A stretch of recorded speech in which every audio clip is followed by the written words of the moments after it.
Whoa, hey, where is? Show me my D&D screen. Show me the money.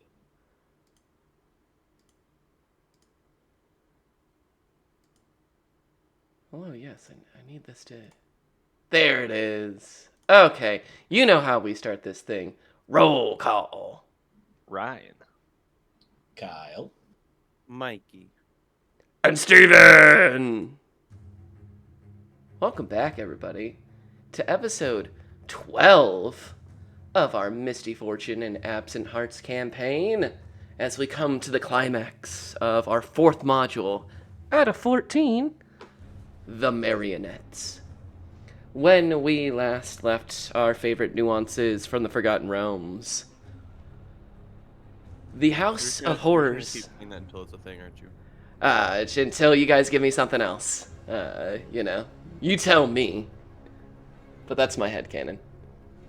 Our favorite adventuring party from the Forgotten Realms, trapped away in the lands of Barovia, the House of Horrors continues as the party adventure deeper into the Manor of the Falanescues.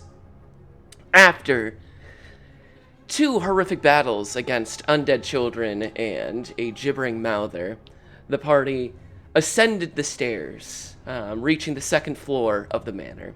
There they discovered the lord of the house, Lucian, his old workshop, where, between some good rolls and some high intelligence, the party discovered a controller, an object that would allow them to use the various toy soldiers strung about the house, using a series of commands and some successful intelligence checks.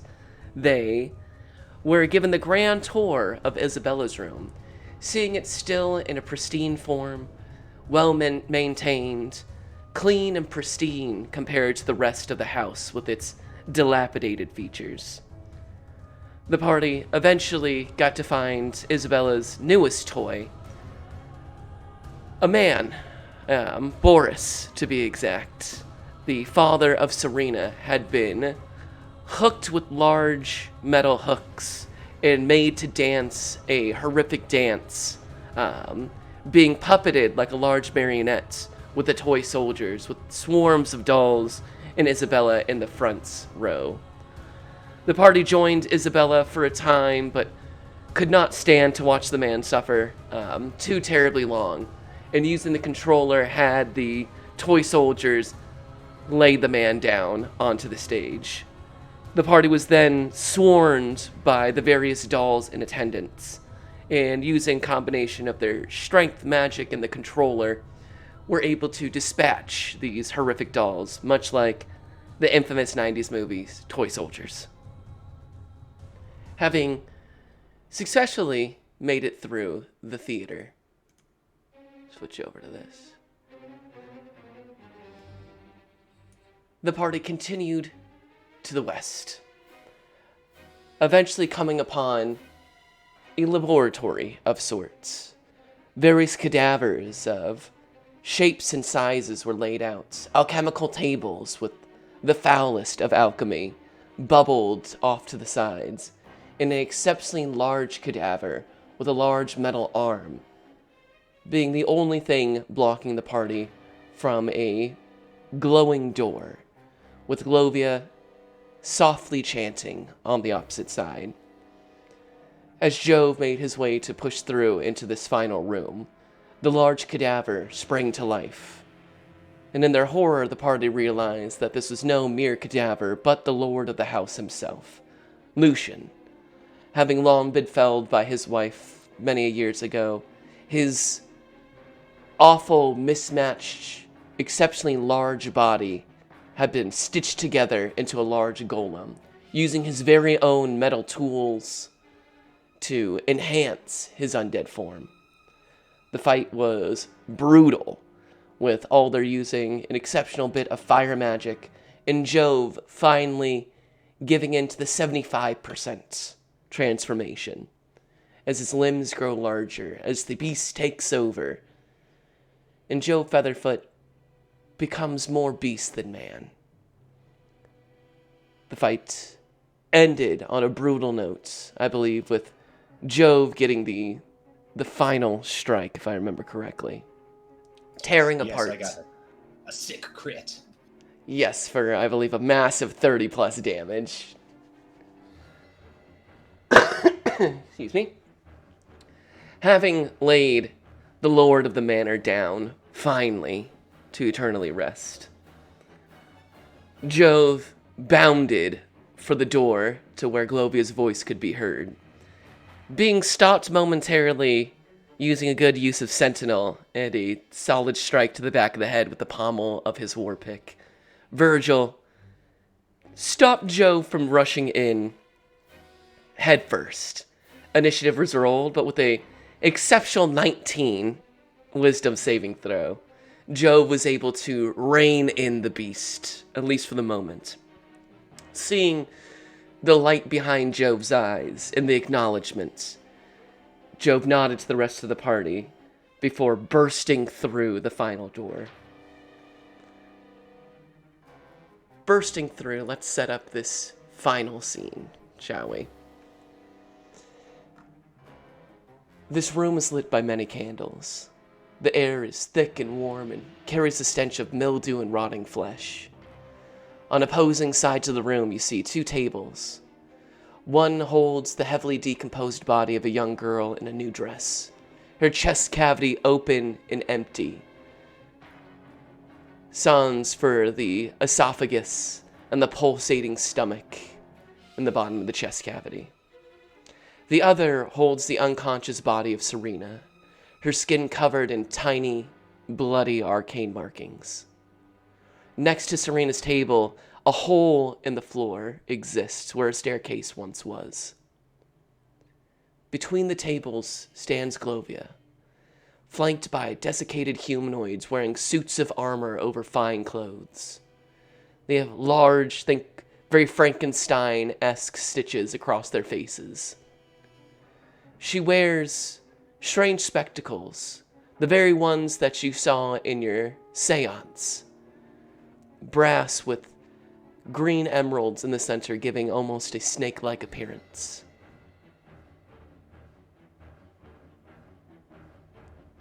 The ghostly image of Isabella floats in the air besides her mother. You see silvery tears streaming from her eyes as she cries out in pain. Glovia continues to chant, stretching the soul of her daughter between this desiccated corpse and the unconscious body of Serena. The three energies beginning to blend and swirl together as Glovia gets ever closer to finally achieving her nefarious goal of bringing her daughter back fully. Jove, as you enter into this, you are still in your full rage. Do you say anything or do you hop straight into battle? Yeah, being in the full rage, he was pissed off before this. He has no time for words, so the beast would be jumping straight into it. All right. Well, with that, I'll pull up the map. Audience, we are in room number 8. If I remember correctly, Jove, you're probably about 5 feet into the room, with Virgil probably 10 feet back from Jove, as Jove leads the charge. Alder, you are on the opposite end of the room from our last combat, having taken the far bit away from Lucian in his superheated metal arm. I would say that puts you 5, 10, 15, 20, 25, 30. You're about 30 feet from Virgil and about 40 feet from Jove, with Glovia being, I'd say, around probably about 15 feet away from Jove, 55 feet away from Alder, and about 25 feet away from Virgil. She is flanked on both sides by these armored ghouls. If you look and see the kind of square drawing on number 8, that is where Serena's body is currently resting. Exactly opposite is the open chest cavity of a young girl. Isabella floats above the center of the room, and behind Glovia, you see a large portrait of her in her younger years. Stunning, fine jawbone, high cheekbones, dark hair pulled up tightly. It appears to almost glower at you. A certain amount of dark energy begins to spread out, creep across the walls, as the eyes of the painting almost blink awake as you enter the room, Jove. Can I get everybody to roll me initiative?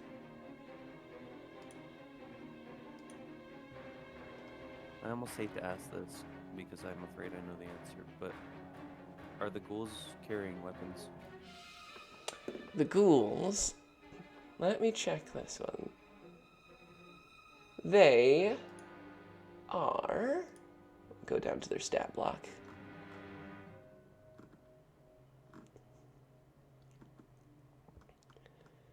These ghouls are indeed carrying weapons. Yeah, I knew the second that we fought an enemy that's carrying a weapon, I'm not going to have my arm strike. I knew that was going to happen. Indeed, these ones seem to be armored and armed,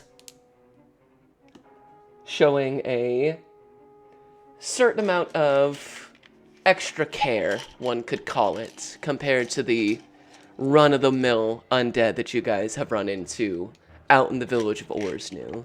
As you get closer and closer to Glovia, the undead become... Finer isn't quite the word. Upgraded is probably a more fitting term. Alright.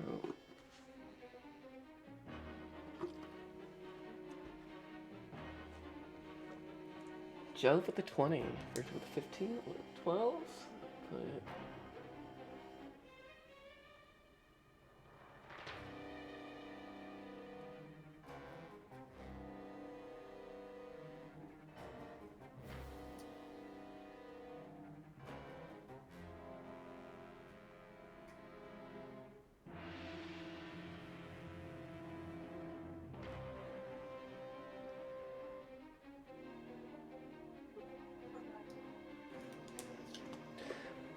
Okie dokie. Well, let us begin at the top. That's going to be Glovia. Jove. I need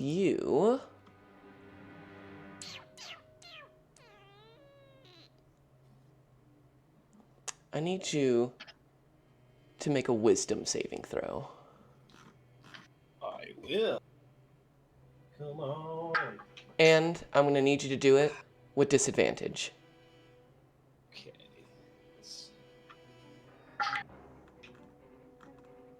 That is a 4. That is going to be a failure, as she is going to use her Eyes of Charming.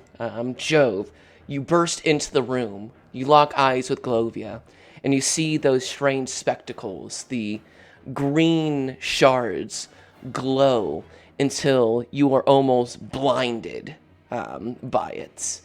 The rest of you see this sort of flare just for the moment, and in this bright flash, Glovia is going to say, "Keep your allies from me.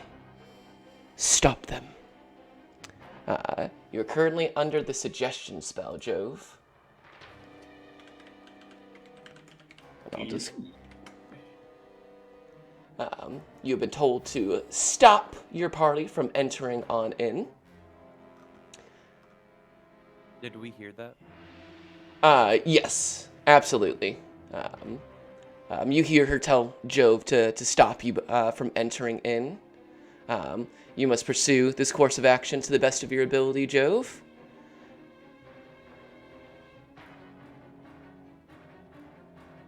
There is, I believe, It is concentration.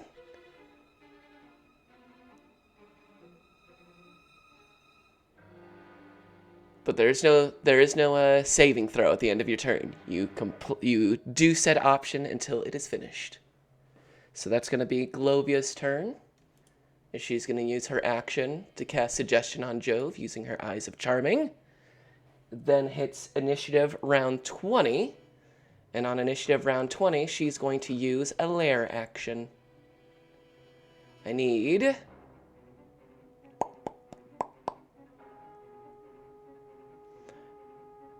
everyone to make me a dexterity saving throw.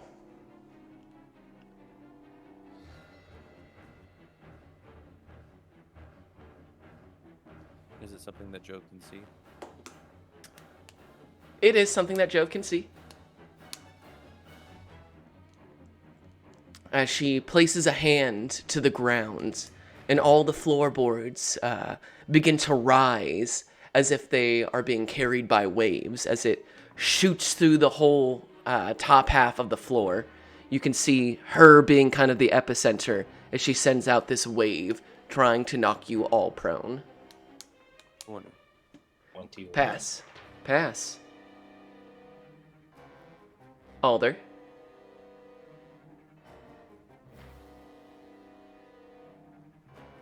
Sorry, I forgot I was Discord muted. 17. 17. All right, that's a pass on everybody. As you all are able to kind of ride the wave, so to speak, we now go to Jove. So is the door broken that I came through? Yeah, you absolutely shredded through that Broke bitch. it. And has Virgil gone through the door frame? 10 feet He behind you. is not. He is not. Okay. Well, she didn't say to attack, just to stop. So he'll go up and just take up the space of the doorway and just kind of to act as the door now. Virgil, you look to Jove, who turns around in his wolfen form. And right now his eyes are a bright glowing green. They shine through the kind of darkness of this area instead of the kind of... Jove, what color are your eyeballs when you change? Since we're at 75%, go ahead and give me some flavor. You tell me. That's a good question. I feel like...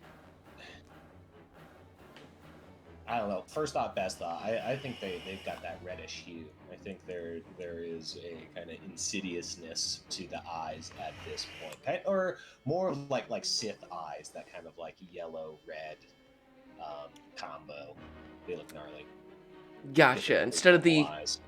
red and yellow of a predator, you see them glossed over a bright green, clearly under the effects of magic. I don't take too kindly to magic users. Magic. Yeah, I'm gonna try and body block that door as suggested. Gotcha. That will take us down to... I'll save that for a second. That'll take us over to Virgil. I'm going to use my movement to walk up to him in the doorway. And not really even acknowledge him, but just kind of post up there in the doorway. And I'm going to drink this potion of mysterious healing that I got. Is this from the prisoner? I believe it's the prisoner, yeah. Indeed. Go ahead At one and... point I got a potion of healing, and then another point I got a potion of unknown healing. Yes. Potion of healing is the regular. This is the unknown from the prisoner. Go ahead, using your action. Go ahead and you heal 20 hit points. Ooh. Nice. It's only 2 God. over max. Just straight up 20. Yep, that is a step above your regular kind of minor, healing potion. That's the 44 plus 4. But if you use an action, as we do in That's this all of it. campaign, Yep. you get all of it.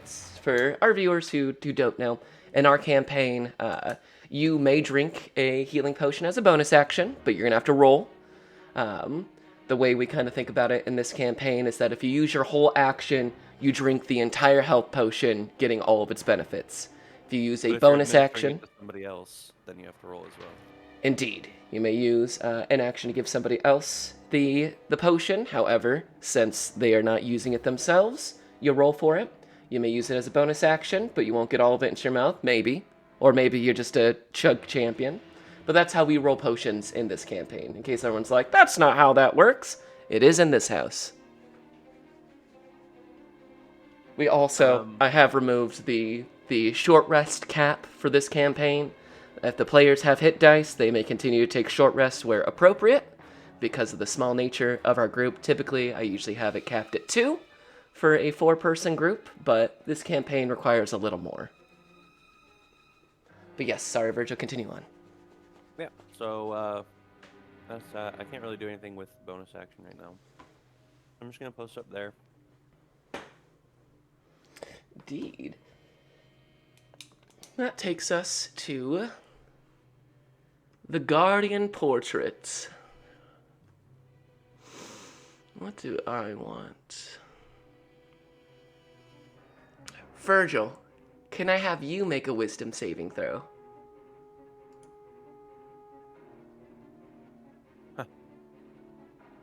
11. That's a failure.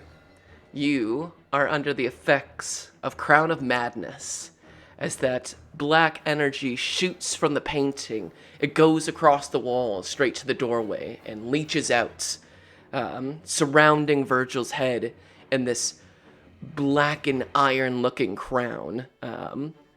Jove, Virgil, your eyes lock. And the fight is on, as you are both currently under the effects of nefarious magic. But it is not your move, Virgil, so we'll get there when we get there. That takes us to Alder. Okay. Okay, so we've got our guy's body blocking here. Can I even really see into this room or no? Like, I don't even know if I could get a shot off here, could I? I would say to get a shot off would... You can probably see Glovia, for sure. If you do a spell attack, like a firebolt, I'm going to give her half cover. So I'm going to boost her AC. Since Virgil's big body is in the way. Gotcha. Yes, it can be done, but you're going to have to thread the needle on this one a bit. And Joe's. Virgil isn't the only fat ass. Yep. Physically getting through this doorway, not happening. But could you thread a firebolt through it? If you get around Virgil and shoot it above Jove, you might be able to hit her. Yeah. Yeah. Man, rough start here with the boys blocking it, but that I think that's gonna have to be the move right now if I can't get in there or get a good view, and if our boys are being manipulated. So we will, even with the half cover, we will try to thread the needle on that firebolt on Glovia. All right, let's see it. That is a 19. A 19. Let's see. She got the 15. How much does half cover give? It's gonna be close. Yeah.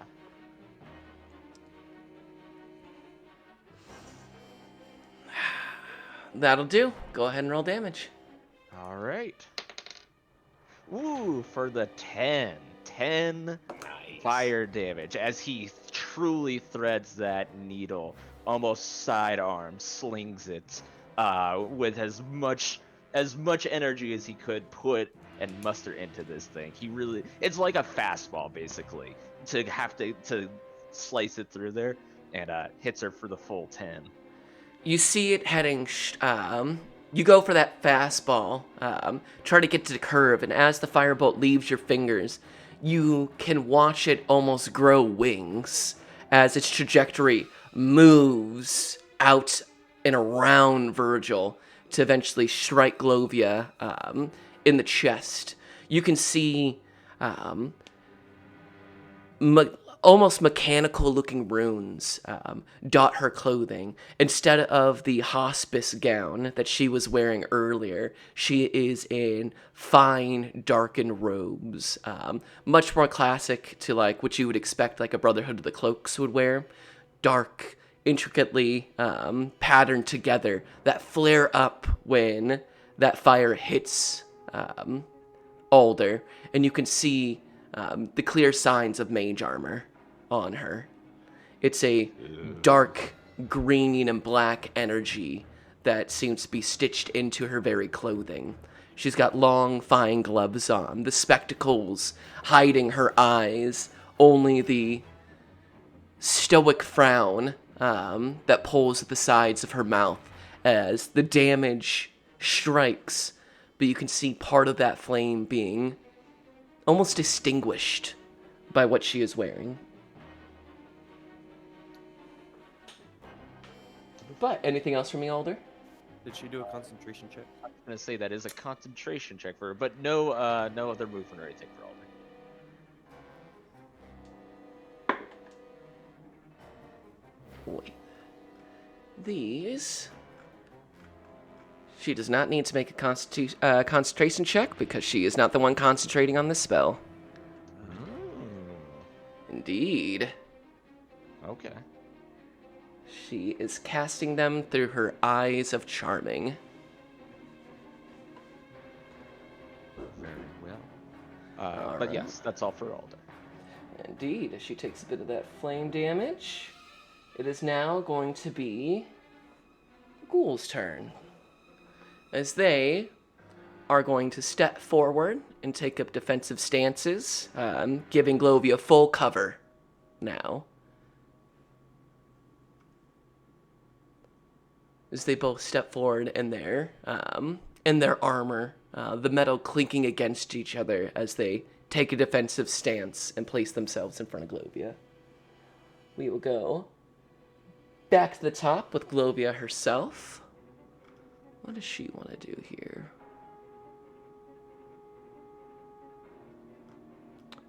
She...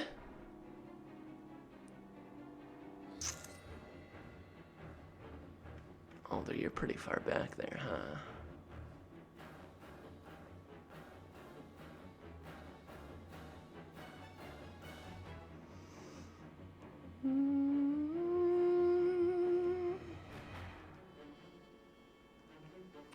She is going to hurl an exploding beaker. I need Jove and Virgil to both make me dexterity saving throws. And my danger sense goes off for a 20. 20. 15. 15. Both of that will pass. You both are not knocked prone. Since you take damage, Jove, make me a wisdom saving throw. Virgil, make me a wisdom saving throw. And you both are going to take 4 points of fire damage. 5. 7. How much fire? 5 points of fire damage. You said 5 and 7? Yeah. All right.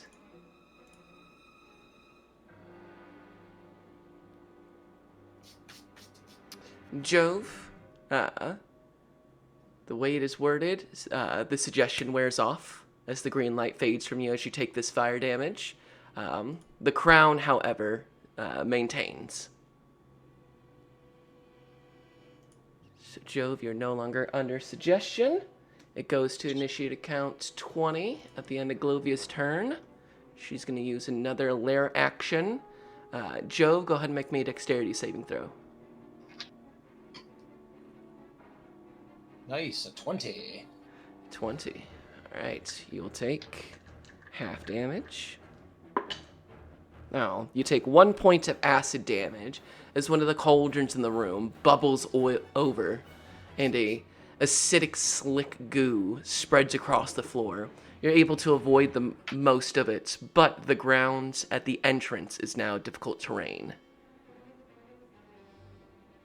He gets another wisdom save. He does not have suggestion on him any longer. It ends when you take damage. Oh, it just ends when. Okay. Indeed. I guess that makes sense. Yeah. All right. It is now Jove's turn. Okay. So this is not a very wide space. No, it is not. Wide open spaces.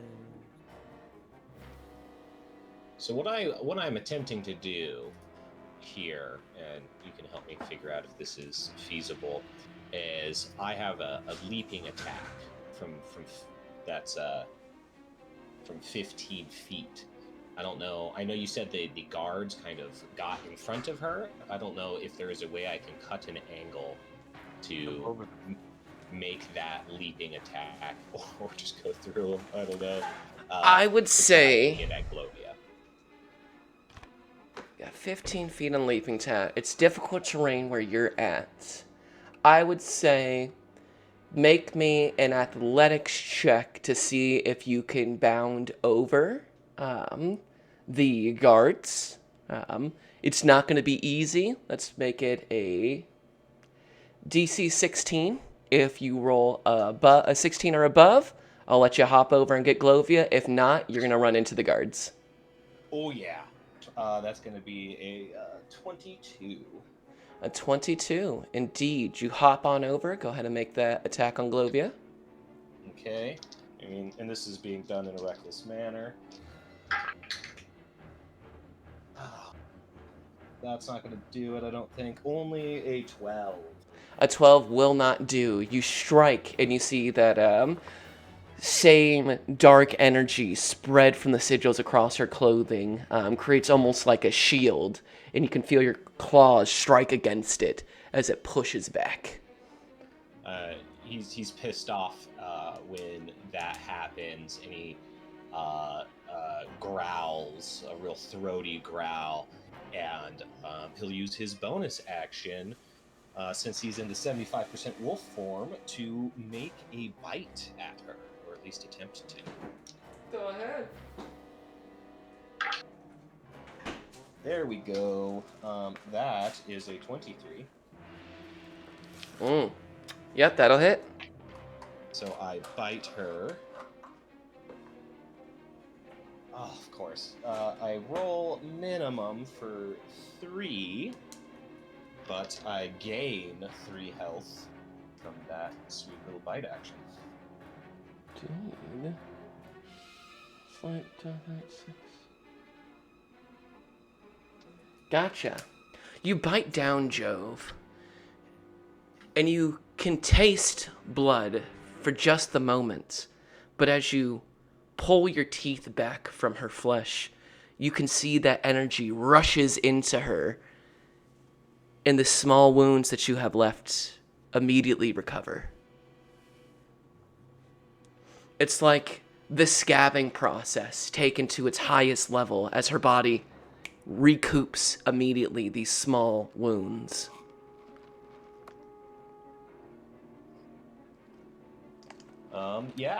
Being in place, having botched the leaping attack, he will stand there amongst the enemies. At the end of her turn, she's going to take a legendary action. And she's going to make... she pulls out a dagger, Jove, and almost without looking at you, you can feel it head towards your neck. She's going to make an attack against you. Does so with advantage. Oh. That's a natural 19 plus hers for 25. That'll do. I need you to make me a Constitution saving throw against poison. Do I do that with advantage from my start halfling? Oh, I know. Oh yeah, I just like saying it. That is going to be an 18, actually a 20 Constitution save. You'll take half damage, so you are going to take... Where did that go? So that's 4. And since you're raging, reduced to half. So you take 2 points of piercing damage and 2 points of poison damage. As with a quick prick, she slices the outside of your neck, and you can feel that burn as you can feel your veins start to blacken from her poison dagger strike. You can see it is slick in a dark liquid that seems to mirror the same bubbling liquids that were recently at your feet.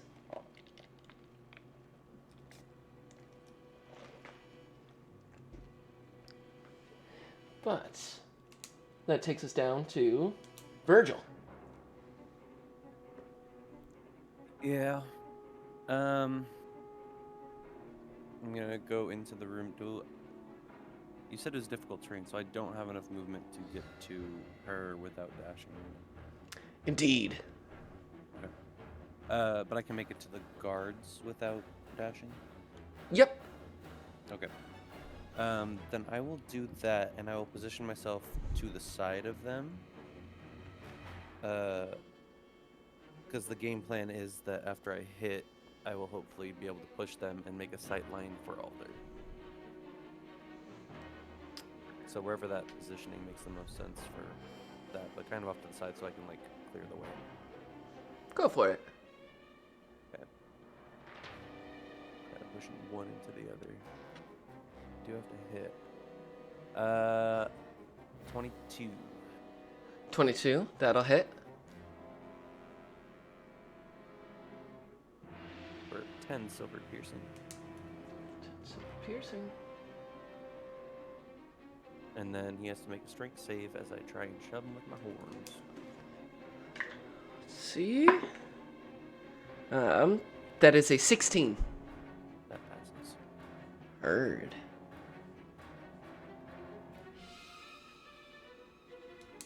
$10 silvered on the one carrying the sword.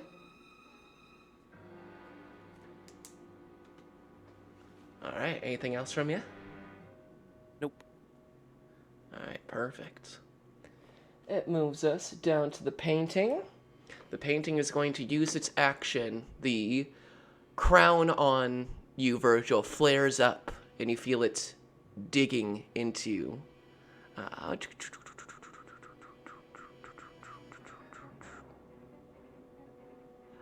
Actually, go ahead and make a wisdom saving throw at the end of your turn. 6. Alright, the spell holds as Crown of Madness. The painting is going to use its action to command you to attack Jove on your next turn. You must use your full movements and make the attack on Jove. As Jove, in your mind's eye, twists and becomes truly horrifyingly beastly. No more is he your ally, but a monster that needs to be defeated. That sends us to Alder. Okay, so was the path cleared so that I could get in there now then, or? You can. Okay. I will do as such to enter. Once I do enter, am I able to see, I know she had the full cover, but can I see Glovia, or would I not be able to, like, get an angle there, do you think? Well, you'd need to use your whole movement to get to the door, since you're on the back end of that one. Yes. It is then difficult terrain when you get there. The two ghouls are indeed in front of her, giving her full cover right now. You can see your allies, mostly Virgil off to the side. Jove is a little harder to see since he's also behind the two ghouls. You could definitely attack them. You can see the two ghouls, the painting behind Glovia, but herself, that's going to be a very difficult shot with you being in the doorway. If you had more movement to the side, you could get to her. Can I see her is the question. What are you trying to do here? I am trying to cast Hold Person on Glovia if I can. Yeah, we can roll that one out. Go ahead and attempt. Okay. Portent 1. Portent 1. Counterspell. I knew it was coming, but I wanted to see what could be there. It's out of the way now, though. Yep, okay. Yes, as the painting is going to use counterspell.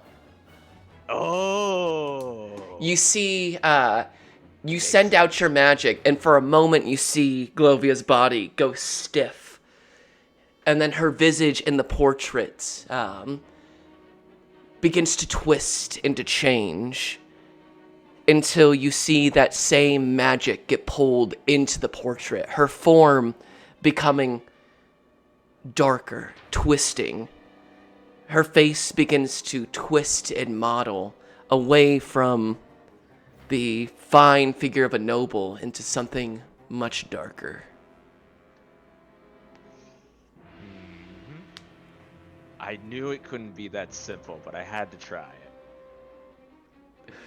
Ah, it feels good. Feels good, man. But good attempt. Yep, that's all for him.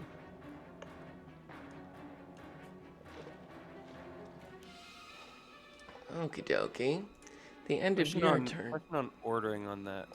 Would Yes. Counterspell have to come before knowing the result? So would he still have his portent 1 because he wouldn't have been able to use it if Counterspell was used?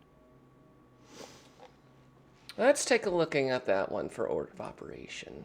Because I think that's a good resource for him to be able to hold on to if that's the ordering that would happen. I mean, it just depends because yeah. Because I think Counterspell might have wording that says, like, after the spell is cast, but before you know the result, you can Counterspell. And if there's no result... You attempt to interrupt a creature in the process of casting a spell. So it's one reaction when you see a creature within 60 feet of you casting a spell. So it's in the process of it. So it's up to DM. I will say that is honestly up to you. I will not fight you one way or another on that one. I just want clarification and make sure we're all on the same page. I'll say, since it's interrupting the spell, that means it never gets fully cast because it never takes hold, which means Glovia never had to roll for it because it never came out. Therefore, you wouldn't be able to use the portent. So keep your crit fail. Okay. Thank you. I appreciate that, DM. I did not expect it, so thank you. It's more than fail because that's more than fair. Because if that counter spell goes off and stops you, then I never had to roll as Glovia. If I never had to roll Glovia, you can't use your portent. I can't use the portent, then yeah, that makes sense. Okay, then yes, that's how I'm gonna roll that one. Good looking out. Thank you. Thank you, Virgil. Indeed. However,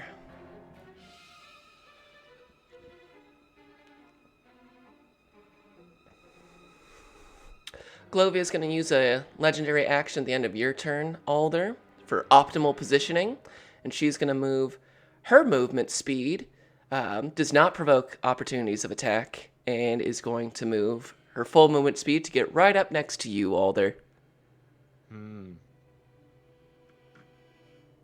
So you're past me. She does. I will make a opportunity attack. Oh no, You it doesn't cannot. opportunity attack. Yep, You were yep. I'd say okay. She got some tricks in her bag. It is then going to be the ghouls. Yeah, one's gonna Virgil and Jove. You're both gonna take one strike. The one with the sword is gonna attack you, Virgil. The one with the tray is gonna try to smack you, Jove. Is Joe within 5 feet of me? I don't think He is not. he's. Go over there. Okay. Mine's with advantage. All right, that is a natural 17 for 22 on Jove. And then for Virgil, that is a 19. 19 hits. All right. Too bad these boys don't hit harder. Or else this would be sweet. All right, that's double T4s. All right, Jove, you're going to take 3 points of damage, 6 reduced by half. And then for Virgil, you're going to take 4 points of damage. So they both strike out with a mechanical strength. You can almost hear the sounds of cogs clicking inside their bodies, as if they've been fused together with both necromantic magic and mechanical pieces put together. Not unlike Lucian in the room before. But that's both their turns. Back to the top with Glovia. Alder. You're potentially about to take quite a bit of damage here. She's going to cast Inflict Wounds on you. She pulls out one of these daggers, and you can see she flicks some sort of chemical onto it. The dagger begins to bubble and melt in her hand as she thrusts it forward into your chest. That is going to be a 19. A 19 sure will hit. Indeed. I will give you the option. Would you like to use your portent here? Yeah. Crit fail. Indeed. If you would allow it. I certainly would. I rolled. I forgot that inflict wounds is an attack. I thought I was It gonna is roll an a attack save. roll. Otherwise, I would have used the portent there. So thank you for giving me that chance. Indeed. Yes.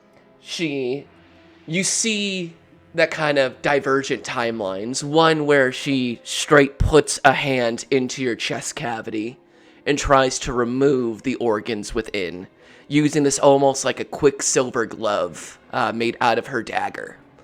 One of them, as you can see, a number of daggers that could double as surgical tools line her waist. But in that last moment, you're able to move a hand up, hit her right in the elbow, causes it to shoot upwards, and the magic is flung to the ceiling as you see it eat away all the way through the roof, then fall back down, eat through the floor, and continue downward. But all right, good use of that. That's gonna be Glovia's turn on initiative count 20.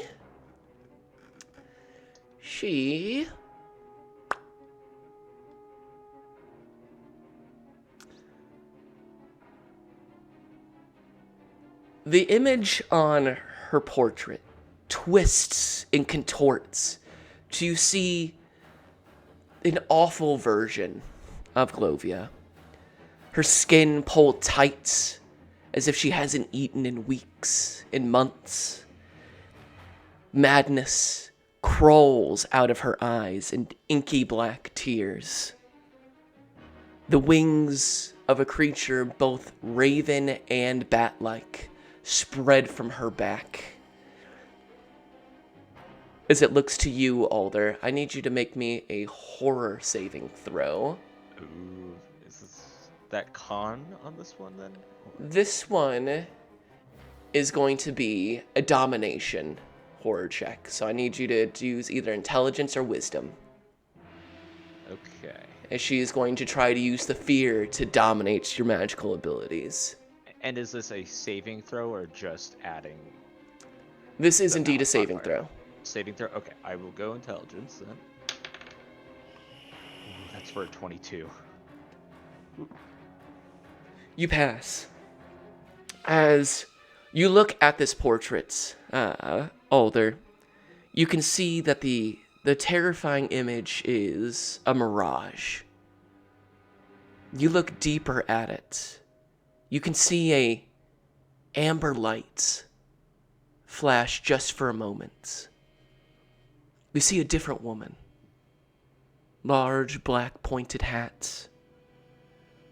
Jet black hair. With just the barest slivers of silver starting to run through it. Beautiful green eyes that pierce through this amber light. Full red lips, a beauty mark just slightly over the left side. You are stunned by the beauty of this woman just for the moments. And when you blink back, the horrifying image is there once more. You feel a shiver run up through your spine, as if somebody has traced along your back with a cold hand.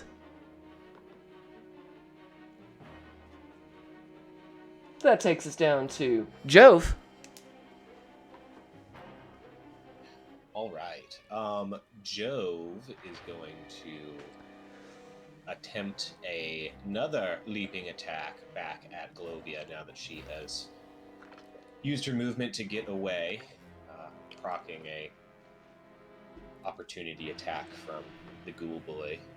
Indeed. Next to him as he does so. That's a nat 20. Ooh, nasty. And this one is going to be with a claw, as the one holding the tray drops it and sticks a necrotic hand into your flesh, Jove. I'm going to need you to make me a Constitution saving throw. This is not against poison. Sweet.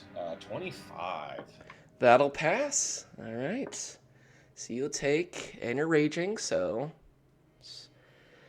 that is only a little bit off from max. That's 8, 5, 13. 15. That's reduced on the DM, so round up. You're going to take 8 points of slashing damage. But you are not paralyzed. All right, continue with your leaping attack. Okay, I shall. Come on. There we go. That's a 22. A 22. That'll hit. Okay, she needs to make a strength save. Indeed. Oh my god, I rolled so high. That is for Glovia. That's a -1, so 18. That does pass, so she's not prone, but I rolled quite nicely, so 23, 27 as this leaping attack, even though it didn't take her down, has a little extra nastiness on it. I rolled max with the 2 d8s that come on top of that, so that was very nice. And then he's feeling hungry, so he's going to use that bonus action to try and snag a bite out of her again.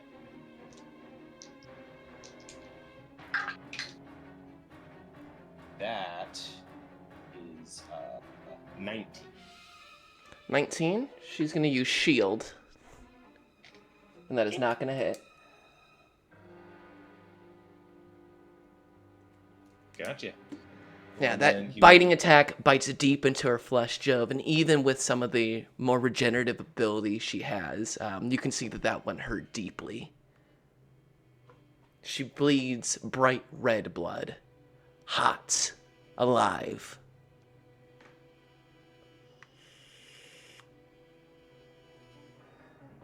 Anything else from you, Jove? No, he will stand there over his prey. Yeah, she's not going to like that. So she's going to use a legendary action, and she's going to drop a Ninja Smoke Bomb as she hurls a vial from her waist onto the ground. It spreads out in a 10-foot radius as the world turns to gray for older Jove and Glovia. It is then Virgil's turn. I believe I have to attempt to make a move towards Jove. You do indeed. Since it is currently with Fog Cloud on it, go ahead and make your attack with disadvantage. Me leaving the ghouls area, does he get an opportunity to? Since you are under the Crown of Madness right now, no, he is not going to take his attack of opportunity. And then attack at disadvantage. Well, that's really low, so... Oh, that was only 2 higher. Disadvantage makes that a 6 to hit. I don't believe that's Sorry, going to do on 8. Jove. That misses. Then with my remaining movement, I'm going to move out of the smoke and towards the portrait. Heard. At the end of your turn, Jove and Alder, I need you to make a dexterity saving throw. Do I make a wisdom at the end of my turn? Yes, you That's do. a 17, Captain. 17 will pass. We got a 21 over here. That'll pass. Oh, luckily for you guys, both of you will take 16 wisdom. You break free of Crown of Madness. Yay. And then this damage is halved. It's one off from max, so you'll each take... I'm the DM, sorry, round up. Jove, you take 6 points of fire damage. Alder, since you are a fire genasi, you take 3 points of fire damage. Yeah. Jove lets out a yelp as his body goes through the nasty transformation to his halfling form as he is knocked down by fire damage. All right, Jove, you're down. That takes us to the painting. Oh, Guardian Portrait, what shall you do here?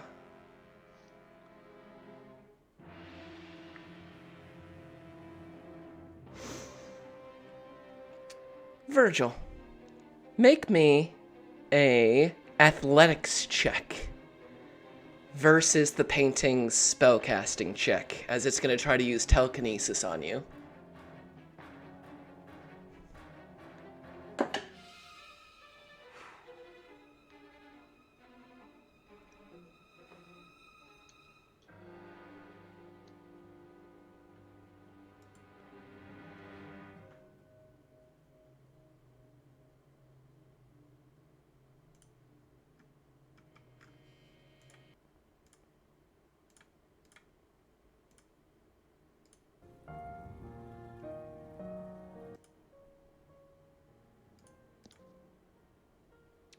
Virgil, can I get that athletics check? Unmuted. 10. I was like, what are we doing? 10. All right. You feel your body picked up off the ground. You are flung 30 feet backwards through the door. Make me a dexterity saving throw.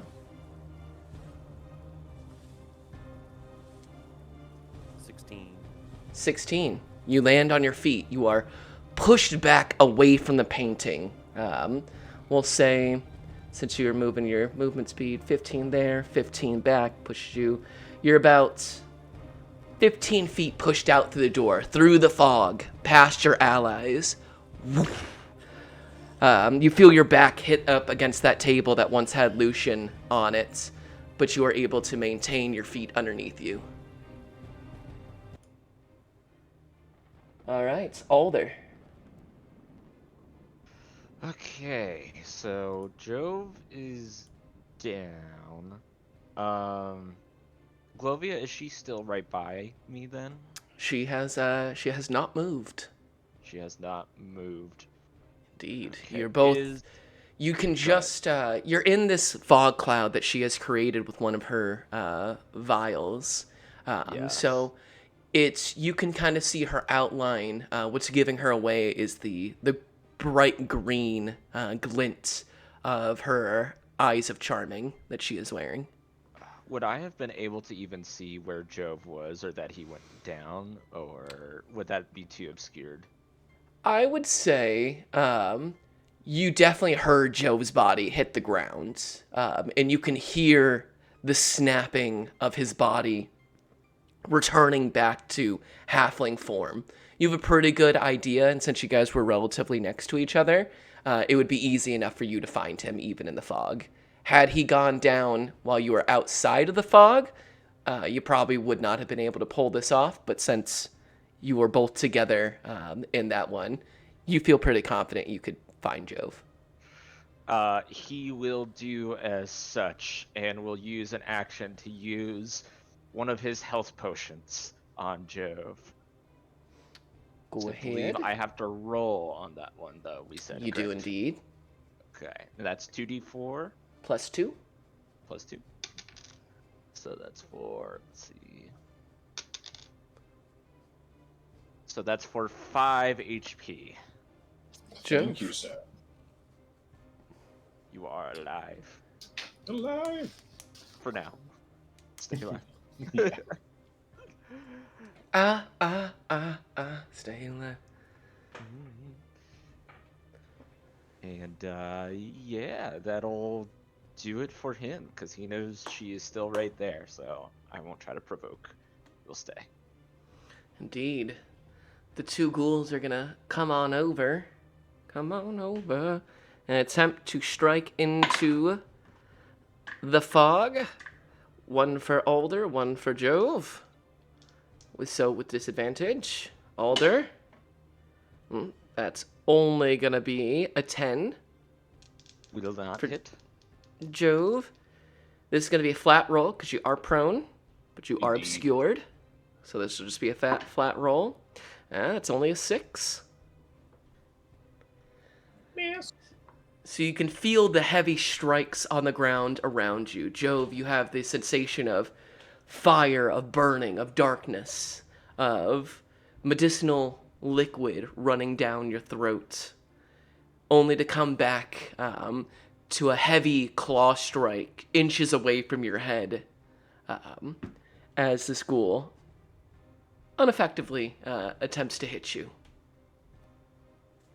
We go back to the top with Glovia. What to do here?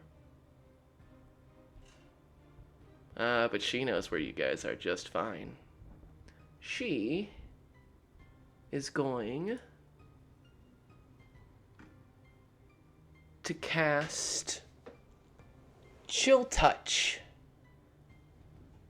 As you see, she pulls out another vial, pours it onto both hands, and flicks it out towards both Alder and Jove. As her Chill Touch can teach 2 creatures. Ooh. Indeed. That's a 2 against Alder. Unfortunate for Jove. Flat roll. And when they needed him most, he can't roll above a 10. As that is only a flat 10. As you feel the cold and ice drift over your body. Alder, you feel inches from your exposed skin. Glovia's outstretched hand as the liquid flies off, and you can hear an immediate cracking as where it drips onto the floor completely freezes over and begins to decay. That's her move. They should count 20.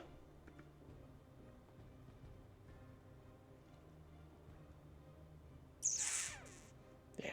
Need Alder and Virgil to make dexterity saving throws. That is a 14. Pass. 9. Knocked prone. As she once again causes the floorboards to make a wave. Jove, you're already prone, so you automatically fail. Fair.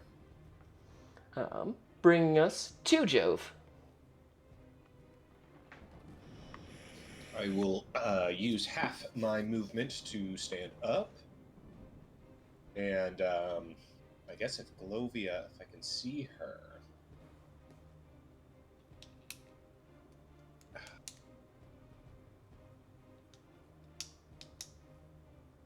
I guess I just gotta pull out the old spear whip combo and get back to that. Because I can't tell if Alder is like fucked up and bleeding right now, right? Like I don't really have a It's good... very difficult. It is a horrifying scene of fog and undead and malevolent spellcasting all pooled together in this kind of doorway. Gotcha. He looks at the ring of Dryad, but he chooses to be a man of action instead, and so he will make an attack with the electric sphere. Do so with disadvantage. Gotcha. I'm gonna. So I'll attack recklessly, so just like a regular roll. All right. There we go. That is going to be for a 23. That'll hit. Okay.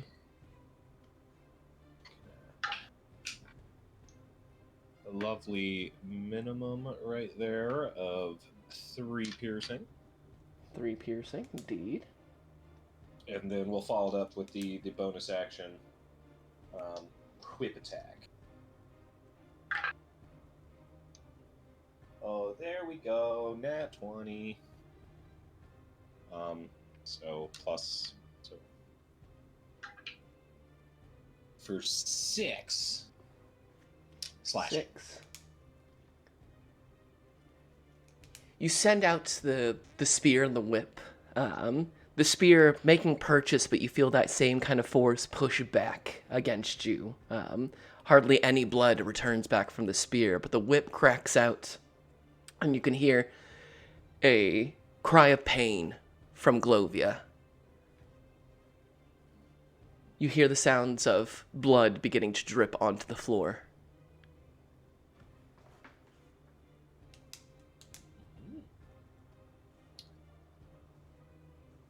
Anything else from you, Jove? He'll stay there. Yeah, at the end of your turn, she is going to use a legendary action and move her full movement out of the fog, away from you all, to the other side of the room, next to the painting. It is then Virgil's turn. Are there any torches in this hallway?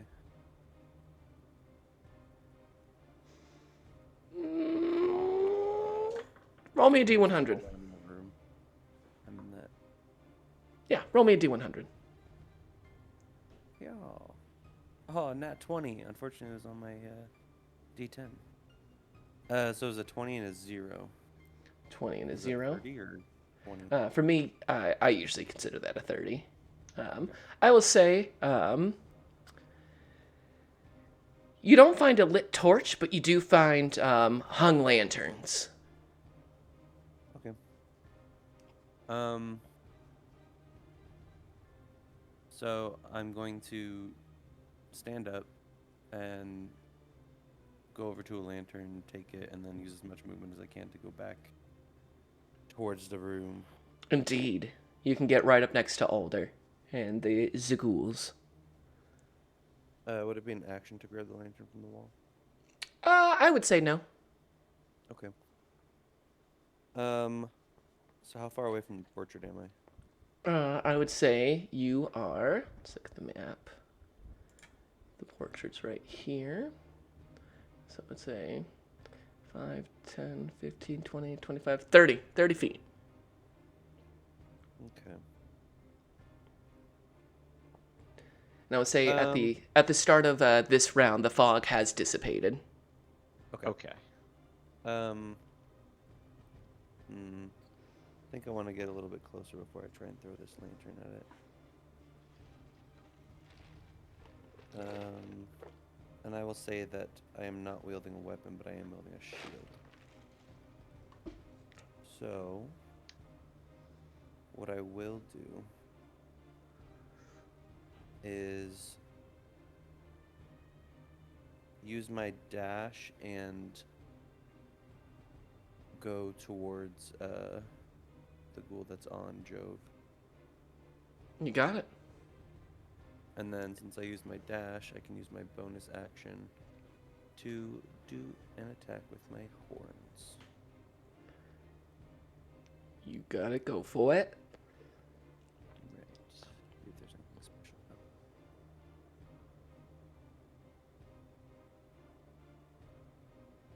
There it is, Gornish. Yeah, definitely move 20 feet. Okay. Hiya. That is only a 10 to hit. That is not gonna hit. You make contact with the metal armor. You can feel it dent in some places, but does not pierce all the way through. All right, that's my turn. Lantern in one hand, shield in the other. All right, it is now the painting's turn.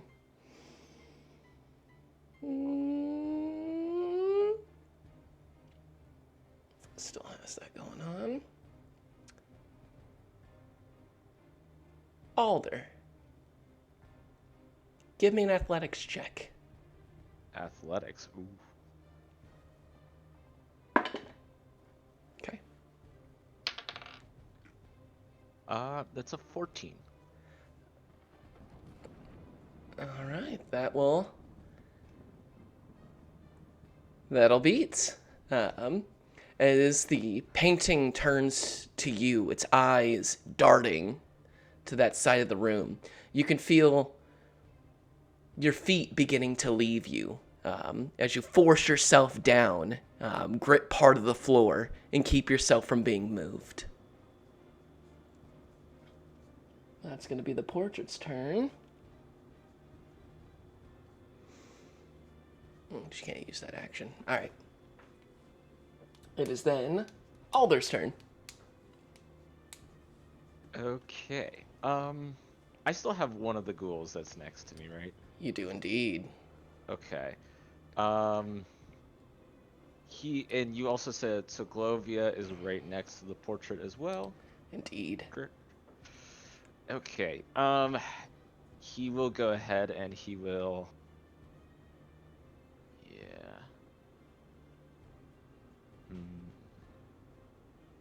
Yeah, he will. Oh man, I want to. And the fog did dissipate too. Okay. Indeed. I wish it had a little bit more range, but we're still gonna try for it. He will provoke opportunity of attack to get 15 feet away from, or 15 to get D within 15 feet from the painting and Golovia. Let's go ahead and Alright. roll. That is going to be a 19 to hit.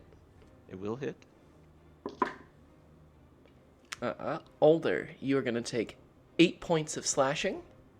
And I need you to make a Constitution saving throw.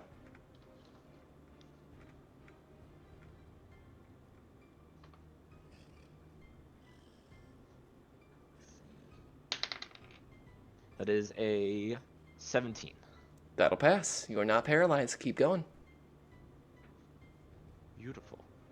Now then, that he is there, he will go ahead and once again putting out the fingers like the goalpost, will cast, Burning Hands, yes. Why is my mind, my mind wanted to say On Glovia in the painting? Yes, correct. You got it. So that is Dex saves. Dex saves. The painting immediately fails because it's a painting. And it has 0 movement speed. Glovia, however. Alright, Glovia will pass with the nat 20. She sure will. So that will be 10 full fire damage for the painting and 5 for Glovia. The painting is susceptible to fire magic, does double damage. So, how would you like to end both Glovia and the painting?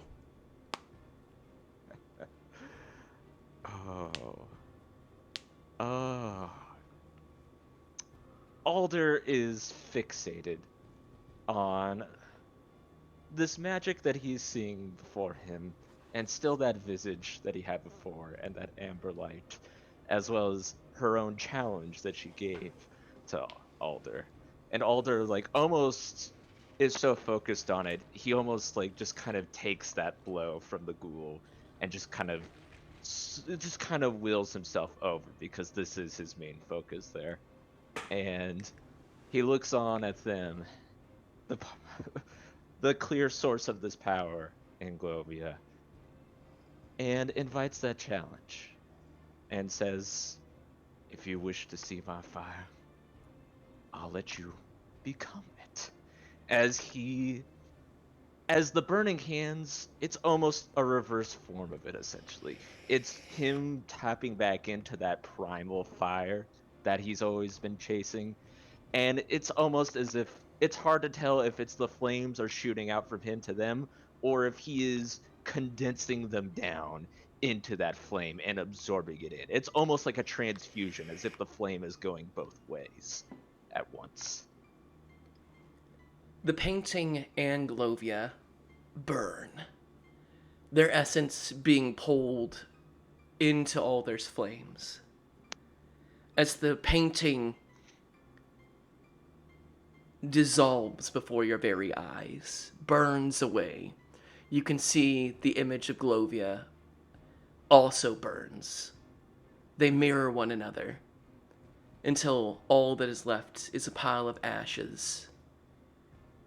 And the eyes of Charming make a soft as they land upon this pile of ashes that used to be Glovia.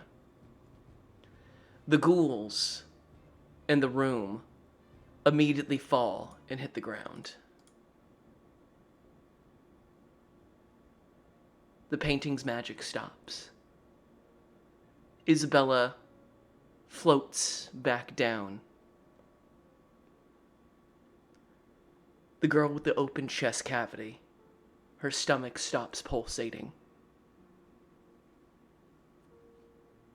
And Serena's breath continues in an even pace. The arcane carvings on her skin start to fade, no longer glowing with that green light.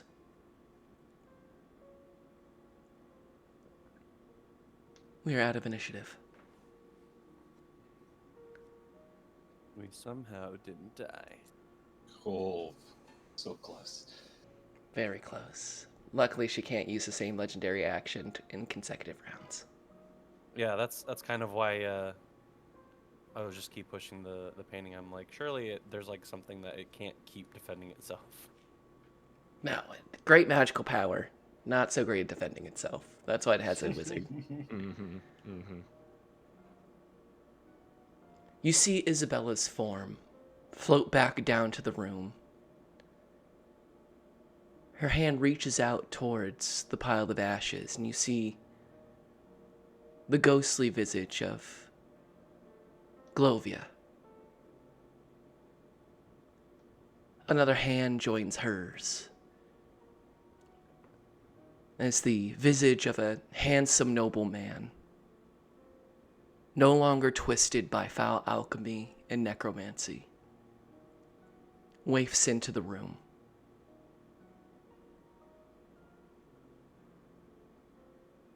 Isabella murmurs a soft, "It's okay. I'll be there soon." As you see the backs of Lucian and Glovia begin to fade, Isabella turns back to you. You can see the decay and the rot that took her life while she was still living begins to fade. She looks more and more like the unblemished 9-year-old child she is. White dress, soft features. She smiles to the three of you. This was fun, but I think it's time for us to go.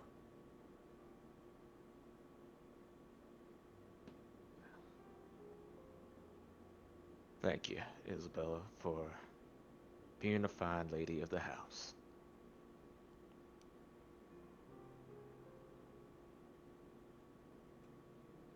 Thanks for playing with me. You guys were the most fun. And you were the most fun that I had the entire time that I've been here, little lady. Okay.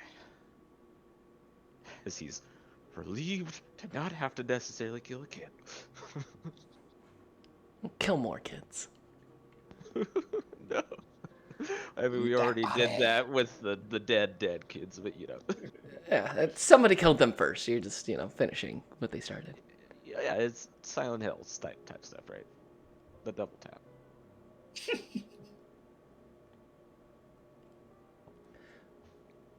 Glovia, Jove will acknowledge Isabella's kind of parting goodbye there. He won't say anything though, but he will, share a look with her for sure. she smiles back. She looks to you, Virgil. Now that we're going, you should check under Mommy's bed. She points northward.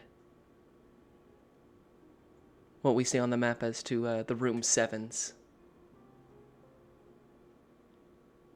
That's where she hides the good stuff. Oh, she got that good. Yeah. I'm on that good Christian alcohol. Yeah. Mike will name.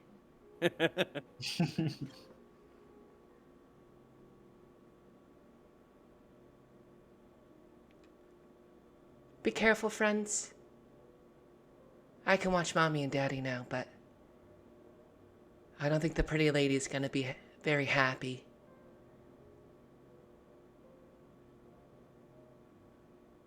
Do you, that pretty lady, she got long black hair, green eyes? Yeah. Who is she?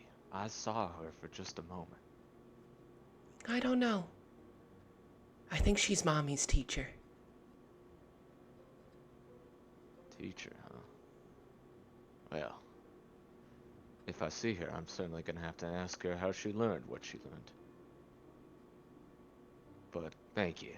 You've been a big help, and I guess it's goodbye here. Sadly. It's okay. We all get to be together now. She kind of leans her head off to one side, kind of like a small dog, and smiles. Before you see the backs of Glovia and Lucian appear once more. Isabella takes their hands, and you watch as this family fades into whatever comes next on their journey.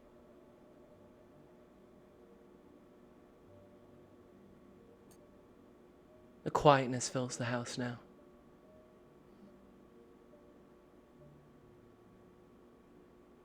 A wind blows. And looking out through the one window into this area, out towards the back, towards the village of Orsnu. Can I have everybody roll me a perception check?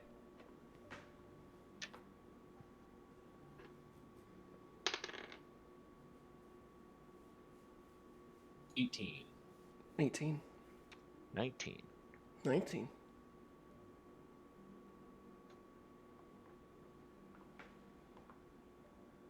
$15. 15. You all look out towards Orsnu. See the cliffs overlooking. See the snow beginning to pile up. A strong sense of smoke and mist wafts over the city. But looking out further, you can see out towards the woods, past Orsnu, 2 distinct camps. Dull torches in the woods. Perhaps a few miles apart, but unmistakable. And Alder, I'll say with your 19, deep into the woods, almost to the point where your eyes strain to see farther. You see a green light streaking through the quivering forest.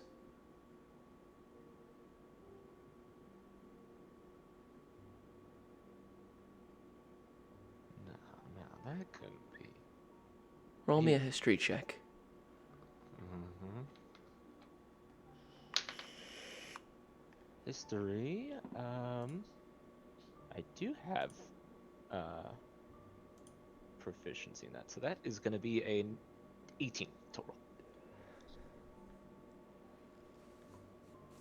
A green light in the quivering forest. You spent a lot of time in Flan, at your home. And as you know, Flan has a dark history with the quivering forest. An agreement between the Dark Fae and the nobility of Flan to maintain a border. Flan stays out of the forest stays out of Flan. With only the Green Hall elves existing in the space between. But you have heard tales of a green light that flares within the quivering forest. Of the ghost of a lordling of Flan who paid a grave price for entering into the quivering forest without permission.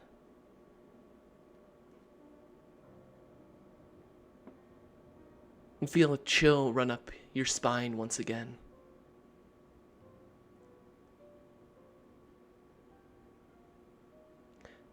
A strange combination of nostalgia and morbid curiosity that perhaps that green ghost follows the woods even here in Barovia. The ghost of Talaric Dalran.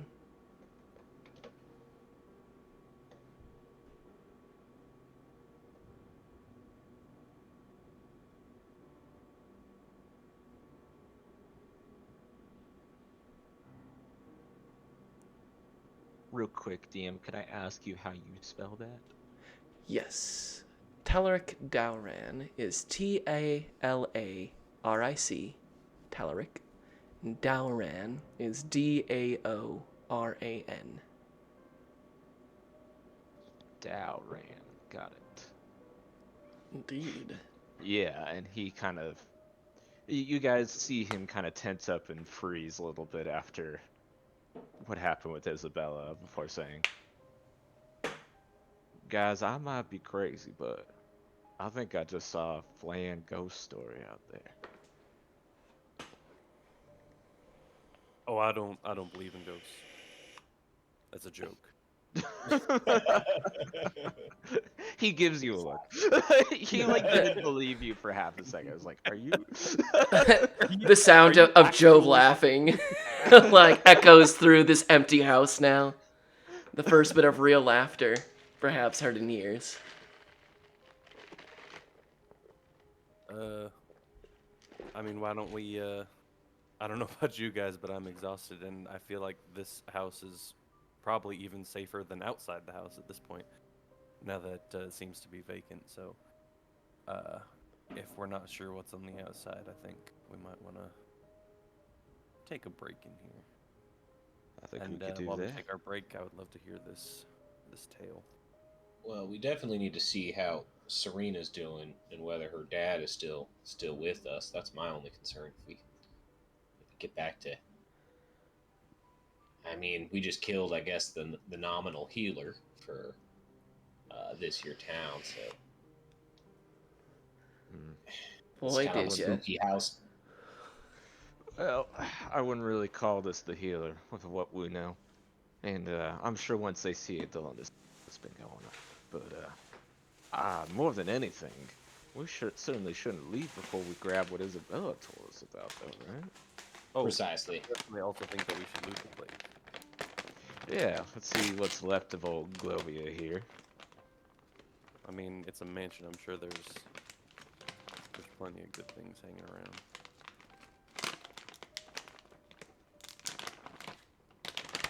Jove wants to go and check up on was it Serena or Selena? Serena. Sorina. Right. Serena. Does she look like she's stable? Make me a medicine check. I crit failed, so catchphrase. Bring that back up to 15. Oh, you know. Looking over, she does have lots of small cuts in various alchemical and runic symbols, but they're all very shallow. In time, she would likely heal and bear very little of these scars afterwards. She seems to be in an unconscious state, but very stable. She's very much alive and with minimal injury. Well, the girl's alive, which is good. I think she'll be just fine. Looks like mostly surface level wounds, though. She's asleep for now, but I imagine if she does wake up, she's not going to be wanting to spend any more time in here than she absolutely has to. So, yeah, let's fan out and check out some of these other rooms, see if there's anything to pull from. And I'll go see how her father's doing as well. All right. Okie dokie. Dibs on the room 7. There's 2 Virgil is heading to room 7. Alder, I believe you wanted to check on the remains of Glovia. Indeed. And Jove, you want to go check on Serena's father, Boris, in the theater. Indeed. Okie dokie. We'll start with closest to farthest. So, Alder, go ahead and give me an investigation check.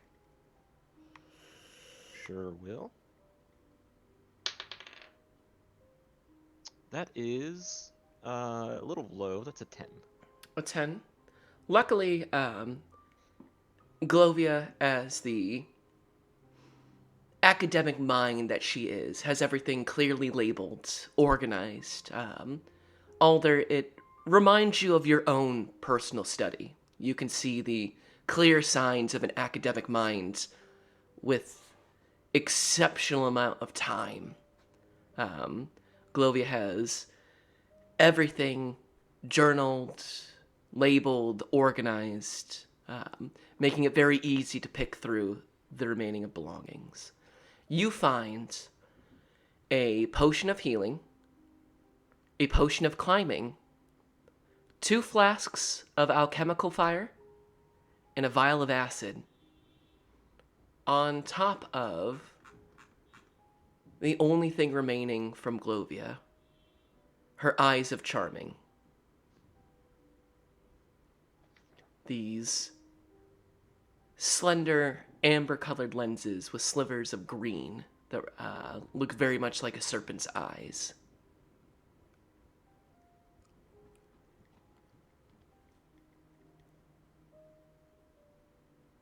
Are they like contacts, basically, or what are they? No, they're spectacles. Oh, they're glasses. Okay. Well, then he will put them on.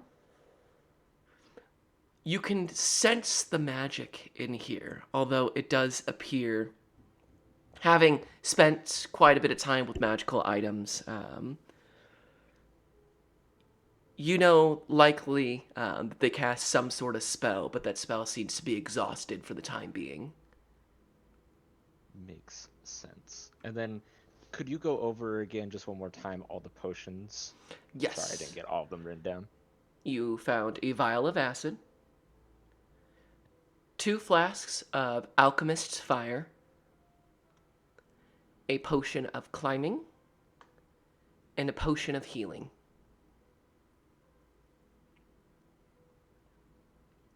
Gotcha. That's what I missed, was the alchemist fire. Thank you. You are very welcome. I will say the eyes of charming. And that's just one. That's just normal healing, right? That's not like a greater healing potion or anything. Yep, just normal. Okay. Used a potion, got one back. Nice. Indeed. The eyes of charming do require an attunement. and you will need to identify to know the exact usage of them, but they are an uncommon, wondrous item.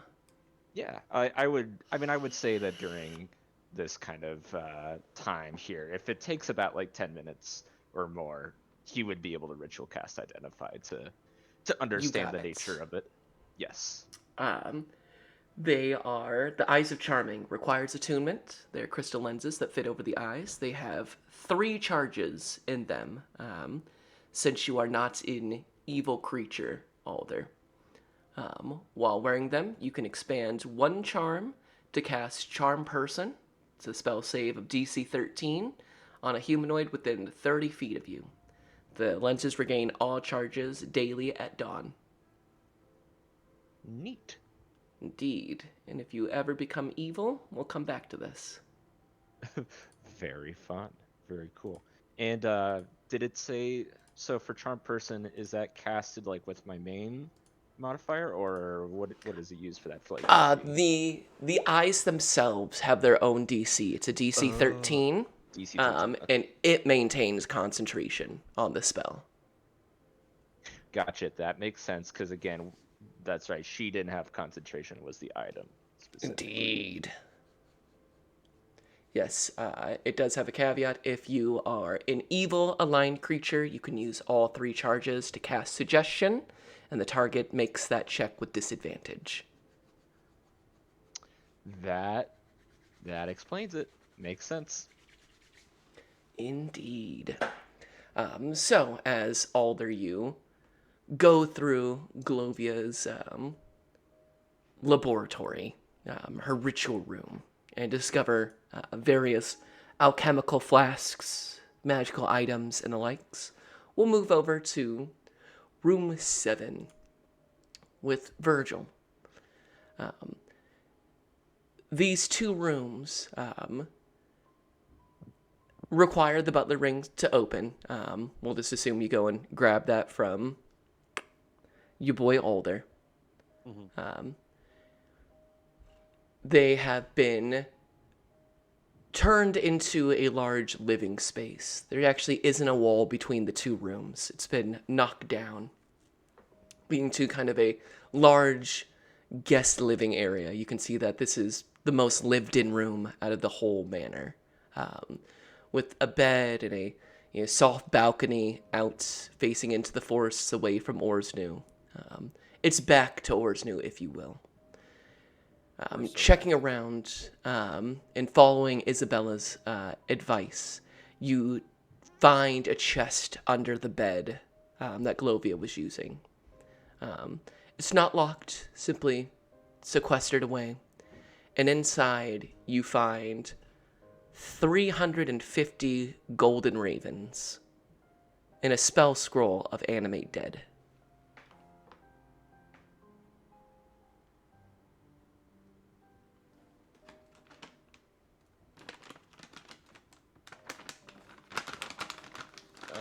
Okay, I'm just gonna bring the Animate Dead over to Alder just immediately. It's like, I wouldn't know what to do with this.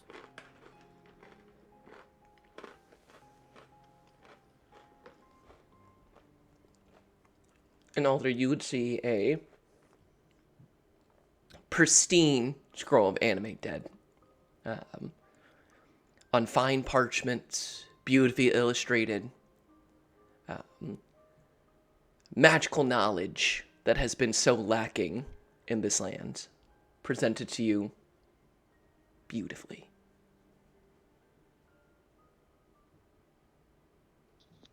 Well, that is quite the spell that you found here. Also makes sense that our friend Glovia had something like that. I will say, once I would have been able to very easily done this, but due to recent circumstances, I don't know. This one takes a lot to get through, but could always hold on to it, use it if we need to, or I could come back to it, provided I got the coin to put down in the spell book. But this might be one to sit on for a little bit. Can you just take it from me? If you don't want it, I'll take it. He's like listening to you do all these considerations. He's like, taking the scroll. He's just like, I mean, I just don't want it. The Deku But, muttering, just like, well, if I had done this one, if I had this amount of money for this spell check, and take if it we from have me, the please. right ink for this, literally, Yeah. he just talked to you about like all the ink that he's gonna need and how like wild that will even be to get right now, and like whether he can even cast the spell, and you're just like, please, please take it. Yes, he will take it then. So that is animate dead. You said correct, Indeed, it is a scroll of animate dead. and that is a level 3 spell. So I cannot just cast it if I put that in the spell book. But a powerful spell to have in the back pocket, regardless. You never know, right? Indeed.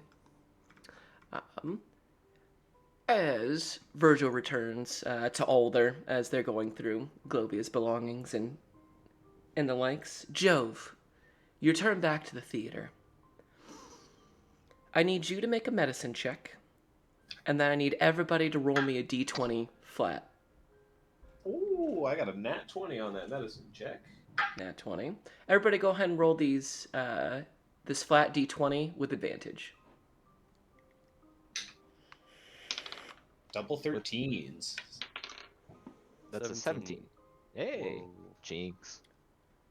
With your nat 20 and you guys rolling the death saving throws for Boris, he is in bad shape, Jove. He has had a fair bit of his flesh kind of gouged out with these hooks, and they were not kind in raising him by them. Think of that stunt that Chris Angel does, hanging himself from the helicopter, but done poorly. So his back and his shoulders, parts of his legs are ripped to shreds. With your nat 20, you're able to get the worst of the hooks out of him, get him stabilized. You'll certainly need to find a way to travel him safely back to Orsnu. But with your appearance, the nat 20, and his stabilized condition, he may recover in time. At least physically. You would worry, I'll say with a nat 20, you would worry for him had you not saved Serena. But with her safe and sound and him stabilized, that family may yet come together once again.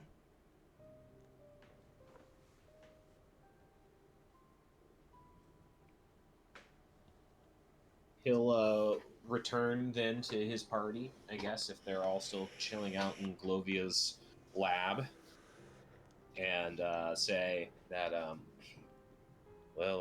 Serena's father's gonna make it, though. We might need to create ourselves a little gurney or some sort like that to help move him back to town when that time comes.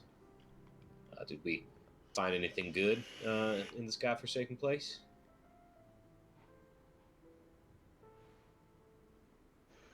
Well, we got the spectacles I'm wearing here right now. Looks like we're doing a little bit of research with it. Seems like this is what Glovia would have been using to control some of us during the fight. Virgil also found this scroll here. Looking through it, looks like an animated dead. A little above me at the time being, but well, I explained it all to Virgil. He can tell you about it. Gotcha. Well, I guess we should just keep pulling on doors and see what we can find.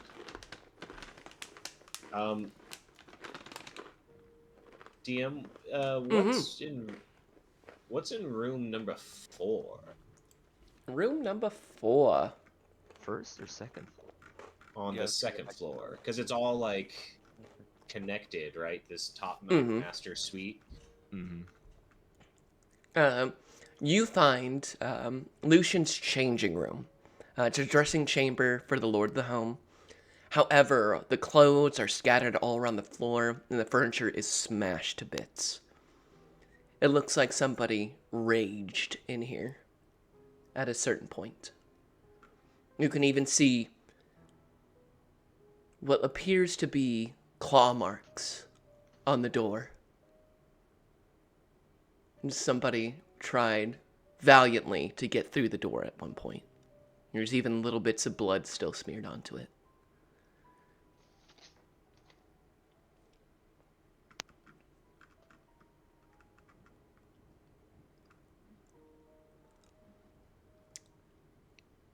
What about the other room 7? Both of those room 7s. The map shows that there's a wall there. There's not. It has been Oh, okay, knocked cool. down. It's one large room, all for Glovia. Makes sense. I want to go to room 8 on the first floor. Room 8 on the first floor. You got it. For obvious reasons. Yes. You enter in, and there's a plush sofa and chairs, as well as a broken mirror and wash basin, are in the outer sector of the room. A latrine shielded by a curtain line to the north walls. It is a ladies' retiring room, with all manner of fine perfumes and toiletries, a real powder room for a lady in here. It also has a number of clothings that are all seemingly tailored to Glovia. Go ahead and roll me an investigation check.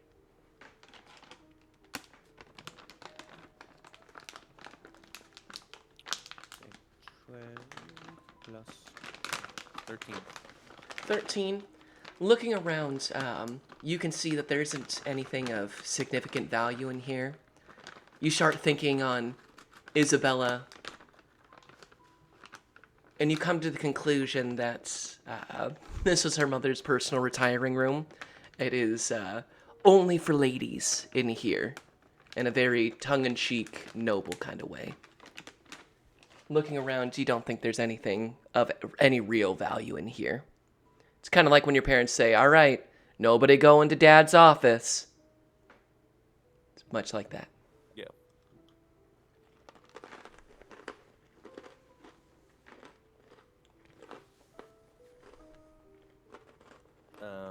First floor, I think we still what's on? 4, 5, 6, or 7. What does 4 look like on the bottom floor? How about we do it this way? Everybody roll me an investigation check right now. Gotcha. And we'll say you take the evening to explore the rest of the manor. 17. 17. 2. 21. 21. Party, you spend the rest of the evening exploring the remnants of the Fountain Manor. I'll say with the 22 Alder, you're able to see that the foyer, the floor in the center, if we look at that first floor, you see where those dots are in the center? Yes. The ground there is significantly weakened. Virgil begins to head across it, and you're able to stop him and Jove. Virgil, as you put a foot there and start putting your full weight on it, the floor begins to sink and snap beneath you. Had you all entered through the front door, it is likely you would have collapsed to the basement below. Oof. But with your good investigation checks, you are able to avoid it. You search through the rest of the rooms. You find a smoking room where men would adjourn for meals, and doesn't look like it's been used in some time, but you do see a pair of daggers, silvered and ornate, hanging above one of the smoking chairs. That is readily available if anybody would like a set of silver daggers.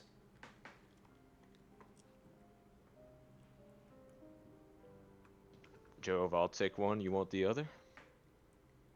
Or do you want to dual wield some daggers? I mean, you're the ones that really get up close in the scrap, so I'll let you call dibs. I feel like he would look at the silver daggers, and there's part of him that wants to, but then also another part that feels repulsed by the silver. And he kind of sits there for a second and says, No, never hurts to have two on your person there, Alder. You go ahead and hold on to those for now. Fair enough. Virgil? Alder, you. Oh yeah. I Now guess you I got got you two more first. daggers. All right. Go ahead and add ornate silver daggers, 2 of them. They are worth 150 gold pieces as a set. Nice. Very nice. Oh, add some more silvered weapons. Looking through, you pass by an elegant dining room with a large table that is cobwebbed and draped over. There's a large candelabrum that has been brought down to the table. You see the southern end of this room is adorned with the Balanescu family crest, the same one that is on your signet ring, and it opens many of the doors into the manor. Having fully explored the first and second floor, daggers at hand, you see the basement level.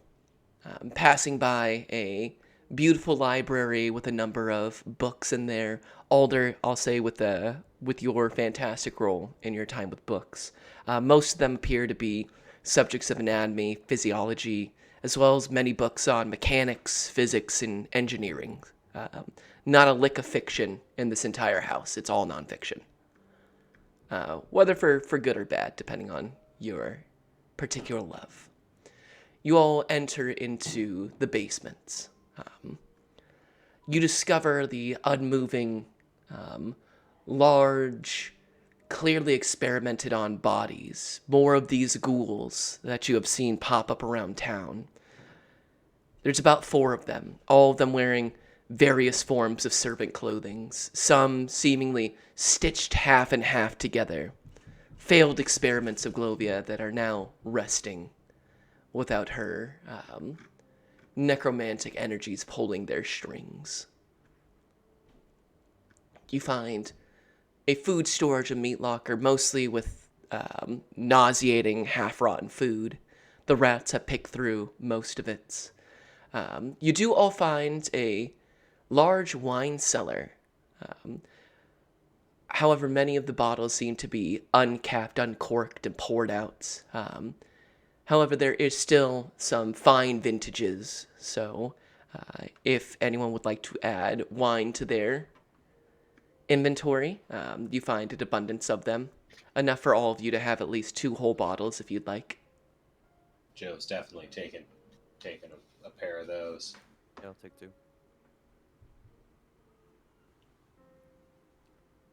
Deed Alder, taking any wine for the road with you? Alder will grab a bottle of it, sure. Indeed. 2 bottles for the big boys and a single bottle for the wizard. They all bear the same kind of raven Barovian crest. All dark reds. Fine in their kind of decanters as you would expect. But no brands that any of you guys recognize by look. Especially, I'll say, all 3 of you guys are exceptionally well-traveled. And if there's one thing that I've known playing with you guys all is all of your characters solid perchants for good liquors. So whilst you're not aware of them, they do appear to be fine wines inside. You continue on, finding the servants' common rooms. Here you can see that at one point a full team of servants once called this their home. However, it is now a putrid, broken area.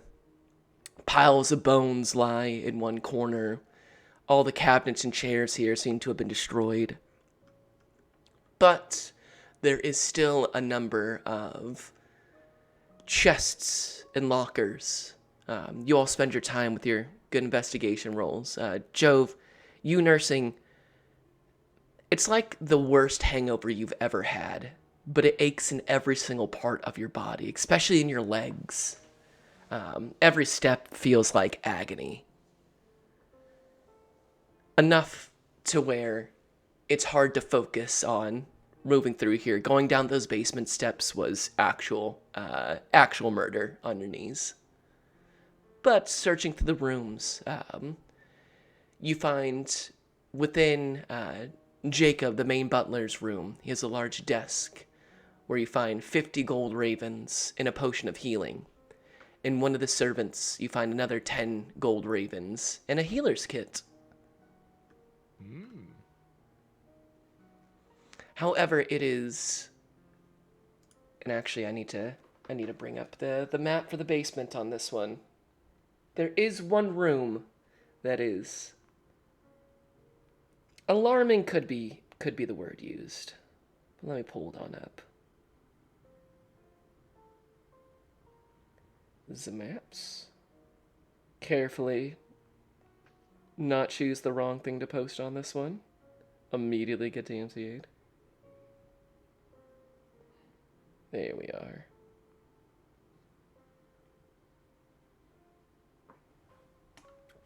The basement. So. Oh shit. Oh. Indeed. You can see the weak structures of supports from the foyer now that you are below. You would have fallen straight into like room number 9. The servant quarters and Jacob's personal quarters are all here in this kind of 5, 6, 7 area. On there, as you search through the rooms, go through the storage, find another water closet with a small latrine and a small table basin. It is until you finally reach Area 9, the storage area. The double doors to this room are open and sway with the ripples of the water. The room is obviously meant as a storage, housing many pieces of furniture, chairs, sofas, and trunks as they bob around in the water. You see that there are several coffins in here. Child and adult sized are stacked high.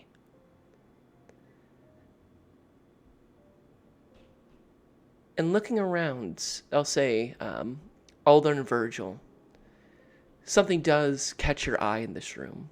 A glint of light coming from one of the larger coffins. It appears as if there's a piece of jewelry inlaid in the coffin's lid.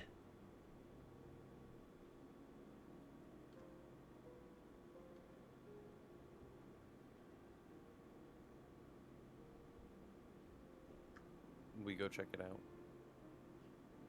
Indeed. You go up. Who's examining the jewels on this one? I'll run the jewels. Virgil, you go to run the jewels. You lift open the coffin's lid, and you can see all of these jewels lining the outside of it. Each one beautiful, shiny, in all manner of colors. They're so bright it almost kind of hurts to look at since you've been just seeped in this dark, oppressive area. And as you go to pluck one of these jewels off, the jewel spikes. And all of the little jewels suddenly spike forward like little stalactites, like little teeth, as a long tongue flicks out from the coffin. I need everybody to roll me initiative. Before that, would we have considered that a short rest? All the time that we took there. I'll give it to you guys. Sweet. Roll my d6. I already used all my hit dice. At least it was a good one for me. And back up to 12 HP. I am back up to that. I have no spell slots anymore though, so y'all please, we got this. We can do it. I mean, with a short rest, I get all of my shit back. All of my shit. Battle master shit. Alright, I got a 19 from Jove. Oh right, initiative. And that's 20. Nice. Coming in with the wizard roll. 21, 19. Nah, didn't know we were gonna get to this bad boy. Nice. All right. Nice.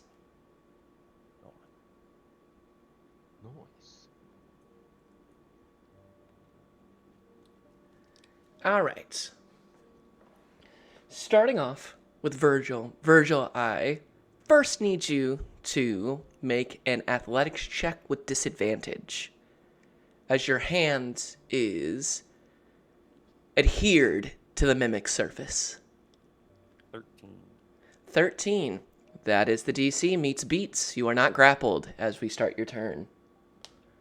Well then. I'm gonna try to bring my war pick down on it. Bring the And war wouldn't you pick know, down. right when I get my superiority dice back, we fight another unarmed combatant. It's a 24 to hit. A 24 will hit. Alright, I'm gonna use my superiority die to do a maneuvering attack. For Jove. Could use some help, buddy. And I'm gonna roll this damage. Oh, for max. Nice. So that is. Let me make sure I did do this right. Add damage to the roll. Okay, 19 silver piercing. 19. Whew. Yeah, it's Okay. a D8 for the maneuver. So it's Yeah. 16 plus the 3. Yeah, you strike How do you into roll? this coffin bearing large teeth. The tongue slicks out. You can see the ground beneath you is sticky now as it almost drools this snot-like adhesive all over the ground. It's almost vomiting it back up, and you can see bits of bone mixed into it. You strike, and you can crack the top portion of this coffin lid. It shatters inwards, but only more teeth begin to grow. So it makes off this awful...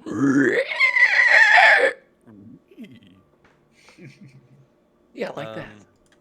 Yeah, so Jove, you can use your reaction to move. And he will. Come up and lock shoulders with Virgil.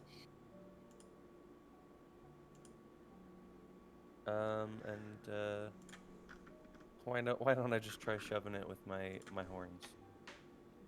All right. Is that a strength check for me?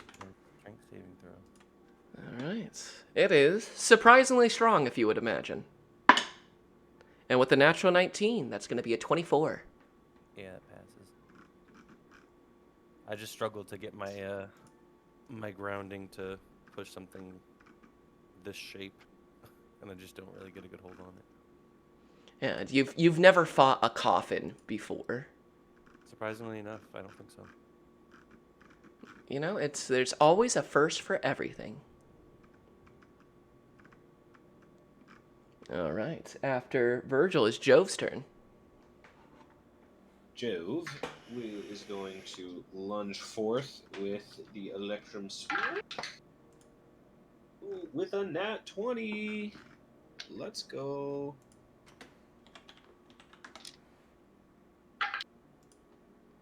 Okay, so that is 10 piercing. 10 piercing. You got it. And then we'll follow that devastating strike up with a bonus action whip. Oh, almost another nat 20 for a 19 plus 4 for 23. And that is going to be from Max 4 slashing. Max 4 slashing. You got it. All right. Anything else from you, Jove? No, sir. Excellent. Then we'll move on to the Mimic's turn. Alright, it is going to make a pseudopod attack against Virgil.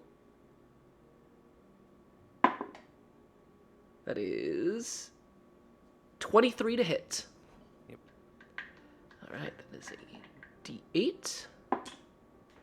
You're going to take 9 points of bludgeoning damage, and it is now adhered to you. You are currently grappled.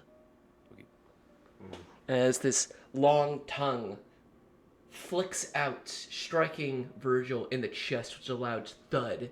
And as it pulls back in, you see Virgil stuck to it as teeth begin to grow around the outsides of the coffin, making the form of Virgil's body. It is going to eventually try to put him in a coffin. But that's its turn, so we go to Alder. Alder will reach in to his pack and grab one of his new toys as he's going to throw the alchemist fire at the The alchemist fire, all right. Just a second. So I believe that's a ranged attack, right? Like an improvised weapon. Or... Yeah, let me bring it up. I have not used an alchemist fire in quite some time. It's a ranged attack. Counts as an improvised weapon. So go ahead. You're not proficient with improvised weapons, so just use your dexterity modifier and add it to your roll. Will do. Does a 10 hit? Does a 10 hit? A 10 does not hit, unfortunately. So, in that case... Yes, you throw it, but it goes wide to avoid landing on Virgil and covering him the alchemist's flames. You see a number of the other coffins begin to light a flame, though. Anything else from you, Alder? That's all. Virgil. Do I contest the grappling at the end of my turn, or when does that happen? It is up to you. You can wait till the end of your turn or start it up. It is DC 13 to escape. Okay. Start. It's athletics, right? Indeed. Do I Or still- acrobatics. Choice is yours. Is it still disadvantage? Yes. Oh, rolled an 8 again for a 13. That'll do. You unstick yourself from the mimic. All right. I'm gonna bring the pick down on him again. Oh, that was only an 8. An 8 will not hit. And then I will... I'll pass. All right, Jove. Gonna hit him with the old 1-2 combo. Electrum Spear first. Action. Ooh, another nat 20. Let's fucking Wow. go. My The other goodness. right. So that's Where were all these rolls the other week? I know. Ah, goddamn. Minimum on the die roll, but that is for 9 piercing. And then following that up with the whip. That is going to be for a 14. 14 will hit. For 2 slashing. Gotcha.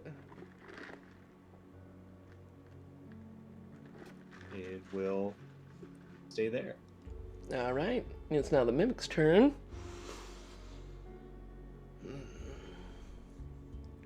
Well, Virgil, you're right there, and it really wants to consume you since you're the first thing to interact with it, so it's going to try to make a bite attack now. Oh, that's a natural 2, so that's just not going to do. You see it bite towards you, all the teeth converging in one area. And as the spittle leaves its mouth, you can hear the ground beneath you starting to dissolve from the acid. Alder, your move. Okay. Alder will go ahead and do the old trusted now, and we'll try to sling a firebolt at this thing. Let's see it.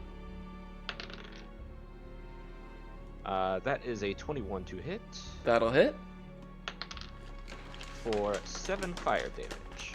7 fire damage. Indeed, it lets out a blood-curdling scream. It rips through all the teeth, sounding like awful wind chimes, as the air is expressed from this creature. It's looking hurt, but not dead quite yet. Virgil. Do it again.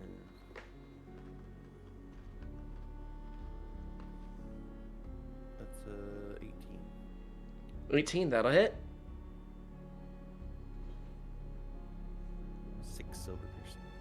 6 silver piercing. How do you want to do this? Yeah, it bites forward, and I just kind of like take a back step to avoid it, and then kind of like in that motion, like bounce off the back foot, and then just come forward and drag the pick into the coffin, and kind of like rip out wood like I'm using a backside of a hammer. And as you do, the coffin cracks open. The tongue lashes out wildly, looking for one last prey to consume, but all it finds is your war pick. As the mimic dies, you see 3 scrolls are vomited out from the mouth, spilling onto the floor, rolling away.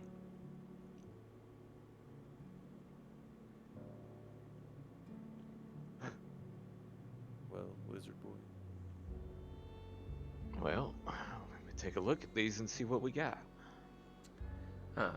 You find a scroll of Entangle, a Nice. scroll of Inflict Wounds, Ooh, yeah. and a scroll of Lesser Restoration. Oh, these are great.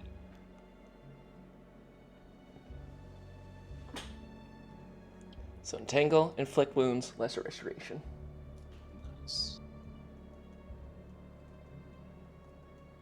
I do not know what level spells all of these are, so I will have to check that. 112. 112? Oh, perfect. I'm gonna need money to try and put these in. Yeah, I am those are broke, but because I bought that, because I bought the pendant that we have. Yeah. Right. Yeah, it's Maybe the Tatiana's Burgermaster. pendant. Yeah. Get a little reward here later. Who knows? Certain. I might be able to lend you some money. Just lugging around a chest this whole time. Yeah, sells the mimic. What can you do with this?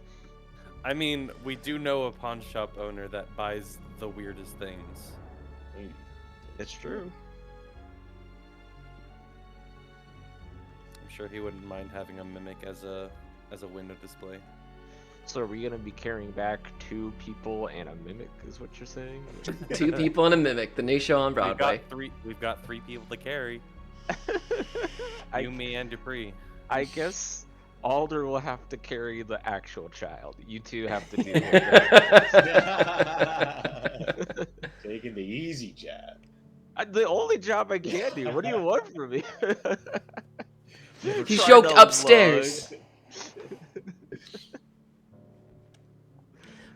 But with the victory over the mimic,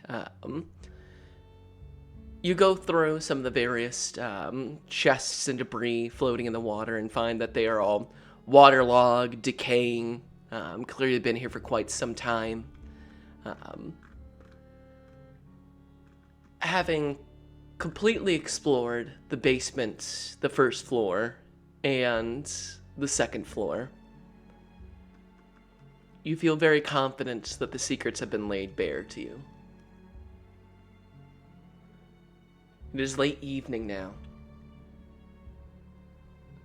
A consistent bit of snowfall began once you defeated Glovia and has yet to let up.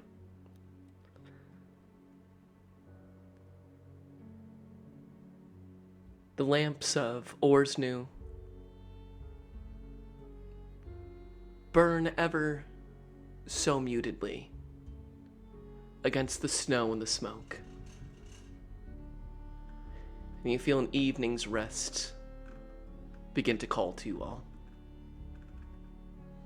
If I understand correctly, you are all spending the nights at the Falanescu Manor.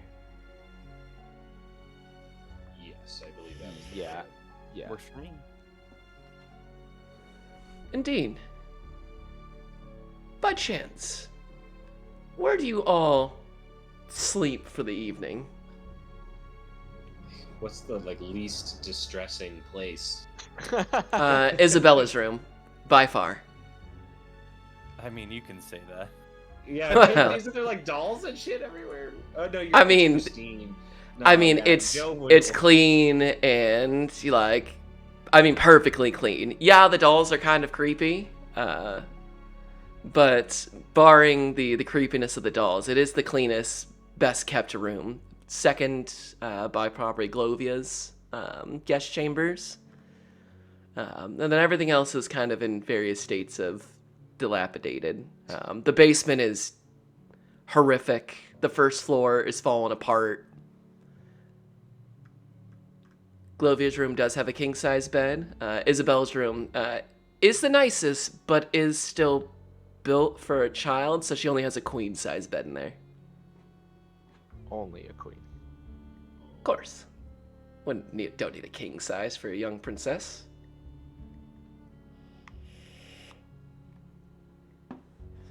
But the evening is yours as you decide what to do for your evening meal.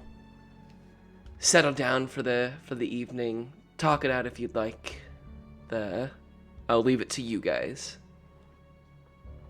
If there's any Yes. sort of RP you want to get done. Real quick, on the top floor, is there a balcony that goes out from room 5 to room 6? Is that what that is? 5 to 6. Let me take a look on the second floor. 6. There is indeed a balcony that goes out that way. There's also one that goes out of room number 7 in Glovia's chambers. Has its own personal balcony. The one on 5 and 6 faces out towards Orsnu and is one level above the parlor. The one in 7 faces out towards the darkened woods that the locals call this Svalic Woods. Svalich. Svalic. Gotcha. But it's snowing, so that's shitty. So I guess if there's any sort of place that we can get a little meal going, a little hot meal going, Jove would work on that, I suppose. Yeah, it is. There is a kitchen down towards the basement and the likes that you could use fully, or if you wanted to set up a cook fire on the balcony, you can. It's just going to be a little more difficult. You got to be careful. It is. And it is indeed snowing outside, if that helps as well. Yeah, exactly. Yeah. He's gonna go down to the kitchen and cook up whatever he kind of can. Yeah, you find a full scullery with all manner of... while it's dusty and not currently in use, it has everything a fully stocked noble's kitchen would have. Albeit most of the knives are dulled, some showing rust. But you've got pots and pans galore. Yeah. What do you cook up for your party, Jove? Give me some flavor. You know we do dinner right. Well, if he has, options for him, I feel like after a night like this, a really hearty halfling stew is what's on his mind and what he wants to go for. Something that just kind of tastes like Featherdale, simple but delicious, filling, warm. So he'll try and make his way around that, and Nothing Go crazy ahead. fancy, but Roll me nature, survival, or performance. Choice is yours. I think he's gonna go with survival for this one. That is for a 14. A 14. You nail hot, hearty, filling. There's not a ton of like useful spices and stuff here. Most of it is gone, but you do find a big thing of like salt and the likes. It's not the most like taste bud appealing food, but it's hearty. It's real heavy, sits like a whole brick in your gut, and also very hot. You feel confident that this will fill you up. Probably not the best thing you've ever made, Joe, but not the worst thing you've ever made either.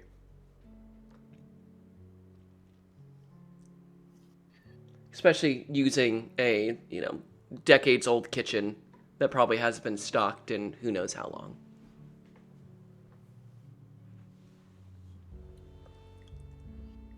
Joe, if Yeah, you finish up making a dinner and bringing it to your companions, wherever you all choose to congregate.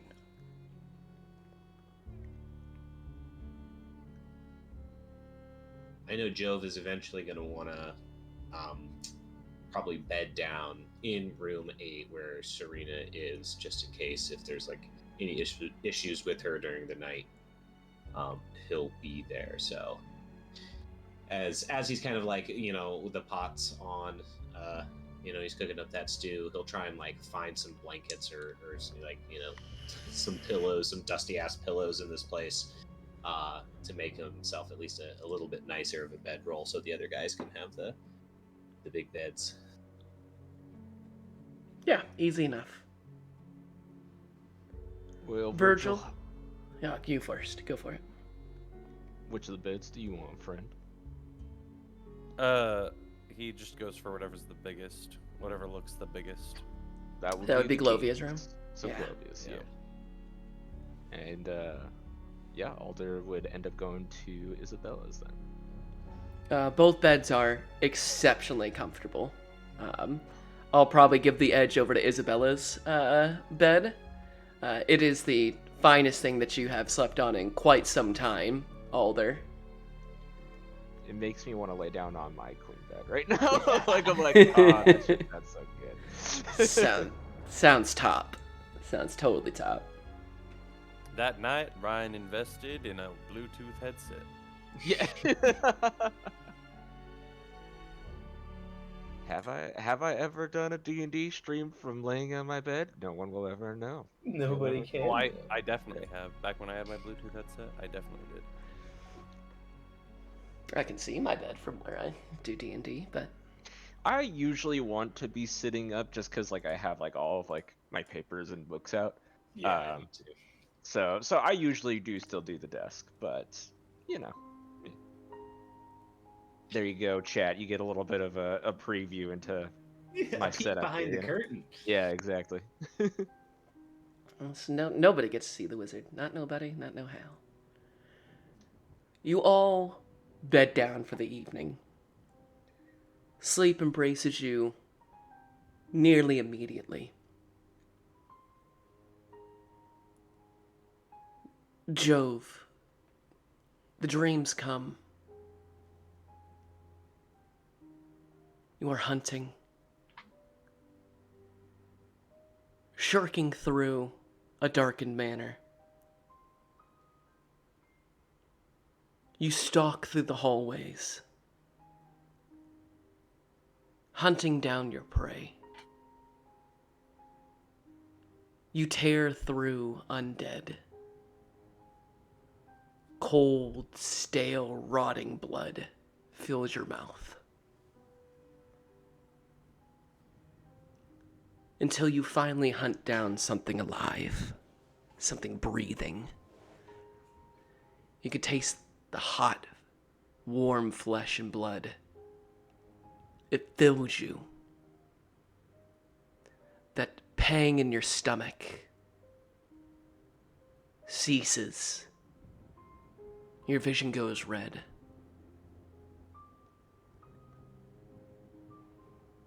You almost feel yourself rise third person to see your woven form. More powerful shoulders, fur replacing the hair across your body. You're taller, faster, more monstrous. Instead of holding a beast inside, you have become it. As you watch your woven form feast on your allies, a veritable pile of corpses of your friends and your family. And you feel your active halfling mind cry out to stop. But the beast pays no mind. As the sounds of snapping bones and sinew fill your ears, every growl, every salivating horror quivers at this sight. You're not sure if it's out of disgust or exhilaration. Two feelings are almost becoming one and the same.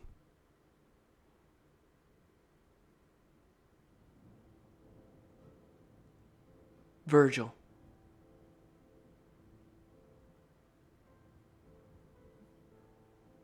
Your dreams seem almost pleasant. You follow Isabella through the manor.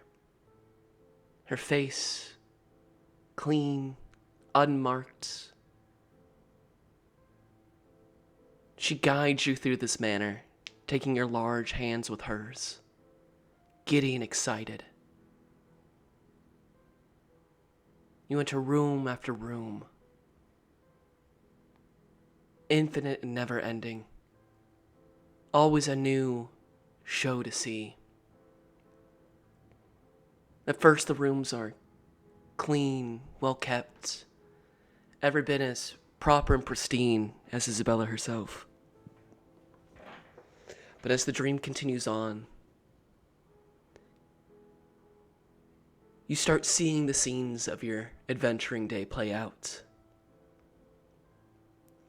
The gibbering mouther forming, calling out to you. You see the bodies of those unfortunate to fall beneath Glovia's knife, tumbling down into that pit of corpses.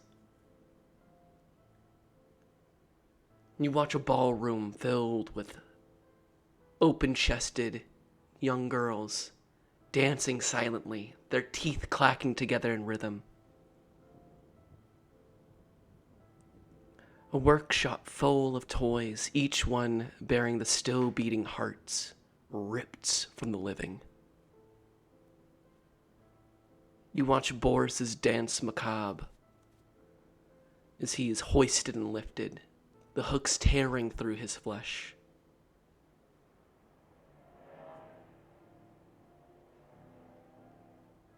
The doors go on and on, horror after horror.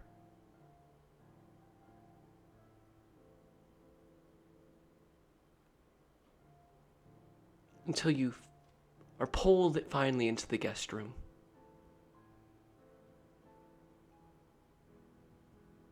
You see yourself sleeping. Powerful body, recovering. As you watch yourself, you see the shadows grow long. They reach out from the corners. They coalesce upon your chest. And you see the form of a woman. She wears seemingly colorful clothing, a headscarf. She's young, early 20s at oldest. Her skin exceptionally pale. Long, fang-like incisors seem to extend from her mouth. You see those teeth begin to scrape upon your neck.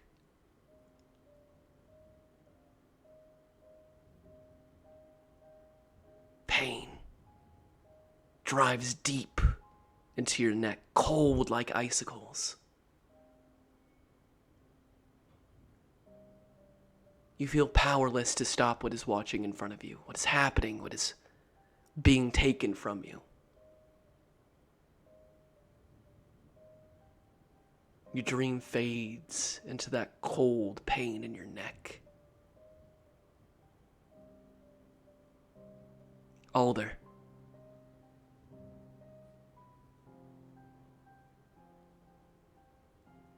You look, and all around you is a dark forest, tinged with decaying purple moorcamp burl. The rare woods that make up the very hearts of the quivering forest. You see that green light flittering through. You follow. Moving, pushing past this dark forest. The branches pull at your clothing, leave small cuts all across your genasi form. You follow deeper and deeper. In front of you, that green light continues to rampage through the woods. And behind you, the forest seems to fall away into amber light.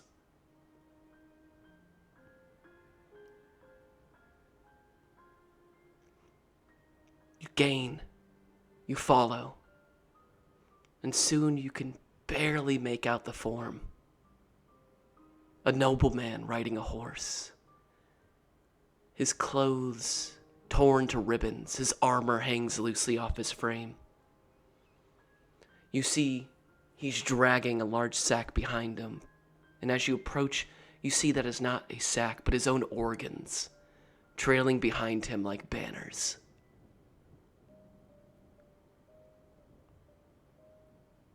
As you finally catch up to this form, you enter into a clearing.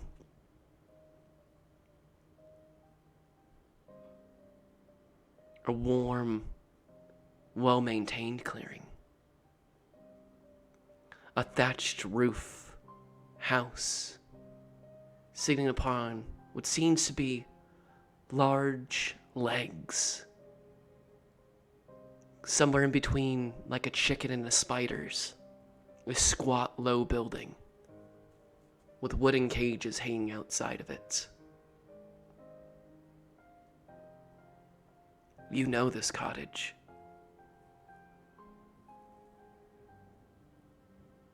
You recognize a hag's home when you see one.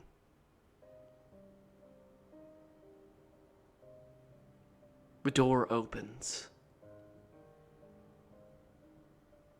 And with elongated limbs, a smile reaching from ear to ear with bright green teeth. As you see the visage of Jenny Greenteeth enter out, she smiles cruelly at the figure on the horse. Their mouths move, but no sound comes out as you watch.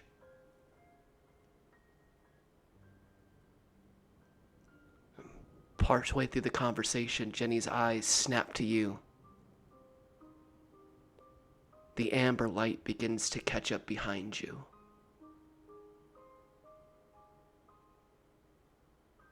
She moves closer to you, Alder. She reaches out one of her long, pointed fingers as it touches you right in the middle of your forehead. Sound rushes in. You could feel the edges of your dream begin to crumble. So you did make it through.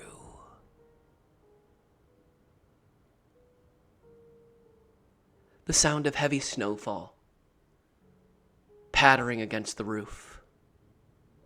Jove, you awake in a sweat to the sounds of Serena beginning to stir. Virgil, you grab for your neck as the dull daylight ekes into the room. You swear you can feel 2 raised bumps on your neck. You go to look over at a basin of water at your reflection, and your skin seems smooth, unmarked. The cold hangs on, though. Like one side of your neck just can't seem to warm up.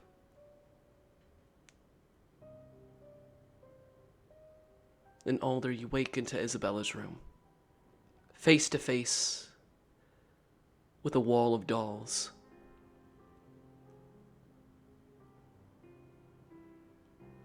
You scratch at your forehead, and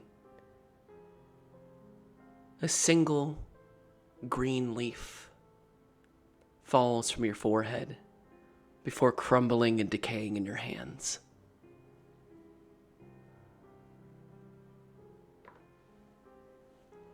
The morning is yours, adventurers.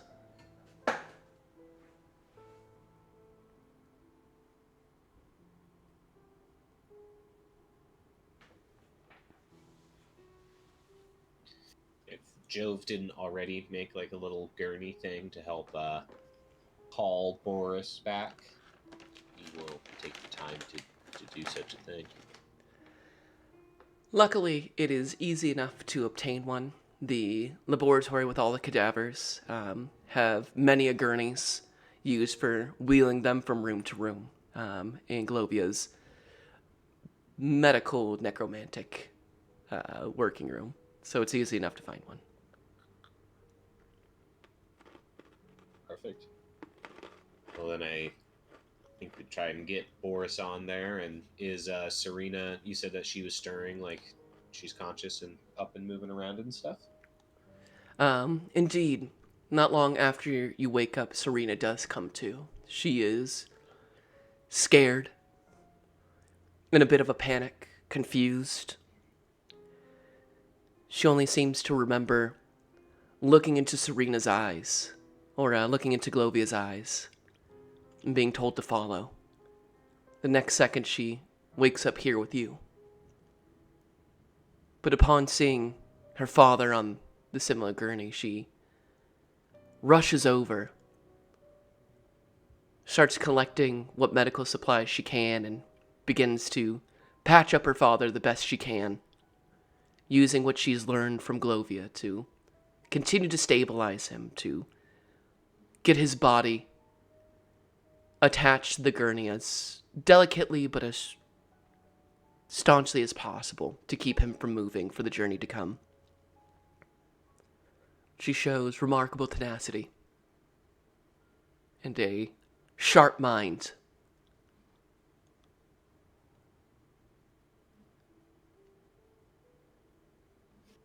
Well, Alder, Virgil, unless there's any other business we have here, I think it may be time to start heading back towards Orsnew.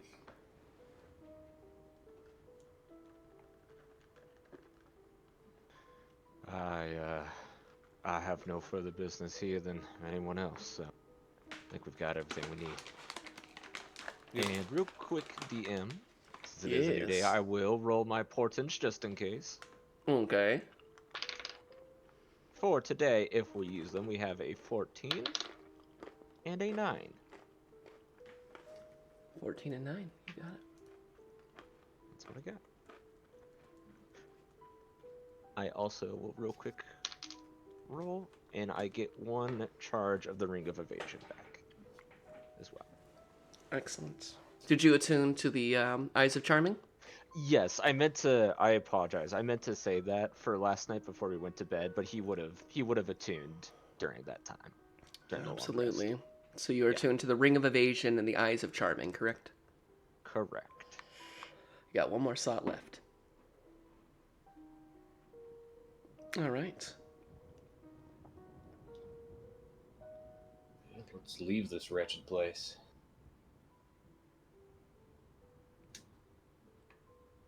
You all exit through the manor, going out through that back kind of parlor, and begin descending back down to Orsnu. The snow has not stopped. You're guessing it's probably the better part of, we'll be dirty Americans, 25 degrees Fahrenheit. It's cold, but not as cold as that first foray out into the woods. Serena does her best to help as much as she can. She is physically is perfectly fine. The small cuts kind of across her body already scabbed over and beginning to heal. So let's have Jove and Virgil. Can I have you guys make me athletics check? Followed by a constitution saving throw.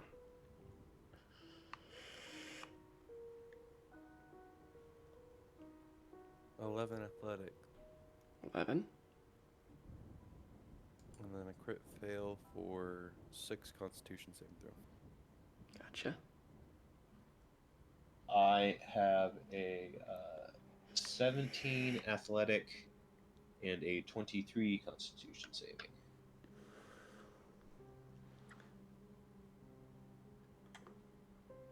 Between the two of you, and Serena's help stabilizing her father, it is not by any means an easy journey back down the mound to get to Orsnu. The paths have long since seen consistent travel, meaning there's lots of places where Virgil and Jove, you simply just have to pick up the whole gurney and move it through some of the deeper parts of snow. It's not fast work, but at least it's honest. It takes you the better part of the morning to scale down back to Orsnu. Seeing it in the daytime now, heavy cloud coverage. The gas lamps are still alight. You can see a number of buildings bearing scorch marks. The clear signs of bodies having been dragged off of the few cobblestone streets. One building, having taken especially significant fire damage, still smolders and smokes, creating a incredibly hazy, mist-filled Orsnu. You figure you might not even be able to see 10 feet past your face. But you slowly but surely bring Boris and Serena. She guides you all to the hospice. You're able to move Boris onto one of the beds. As Serena busily gets to work, applying bandages, stitching up some of the worst of his wounds. She moves deftly, and with a... excited isn't quite the word for her. With Glovia no longer present, no one to watch, it is now up to the young girl to put best her practices and try to undo some of the severe damage done to her own father. It's a tense few hours for her. But eventually Serena's mother, Serena, and her father Boris are reunited. Tears are shed. Hugs are held close. Boris weakly squeezes the hand of his daughter before she administers him a potion of some sorts, and sleep takes him once more to begin healing.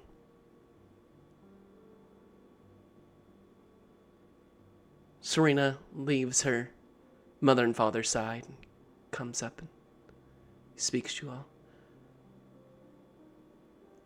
Thank you so much for saving me and helping me get my father back here. It's not much for what you've done for us, but my parents and I want you all to have this. And she hands over a surprisingly hefty bag of gold ravens. Specifically, it is, having rescued both Serena and Boris, 300 gold ravens. Ooh. Damn. The rest of the village knows what you have done. Everyone chipped in. I think they're calling you all heroes.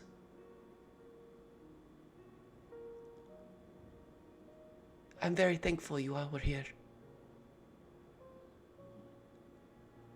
Although I am very sad. I'm sad for my teacher.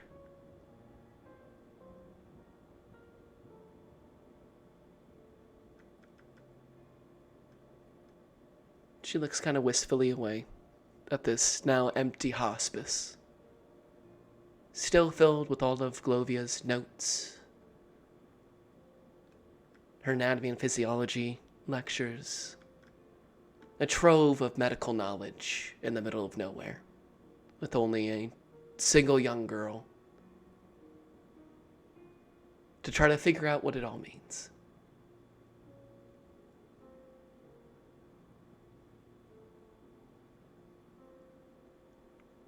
Slowly, as news spreads of your return, villagers begin to pour in. Some bring food, others bring their thanks. You start to feel a thawing of the frigidness, the coldness that many of the village looked upon you only a day ago. The Grellins return. Marco and Krina with their young nephew Vasil. He looks gaunt, but he is up and moving, seemingly humbled by his near-death experience.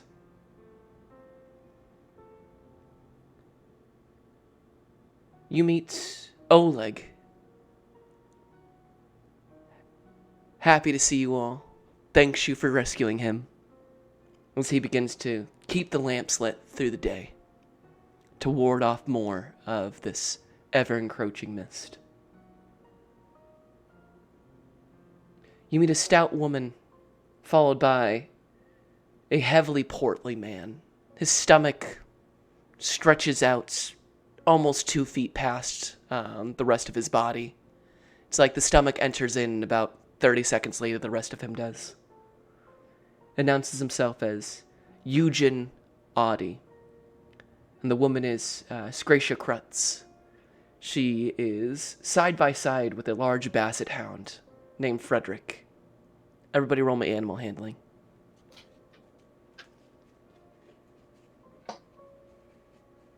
15. 15. 5. 5. 6. Frederick is not particularly amused by the large Minotaur man and the fiery red, but Jove, when you make eye contact with Frederick, he gets low, almost sets up in a growl in a pounce position, and you simply bristle.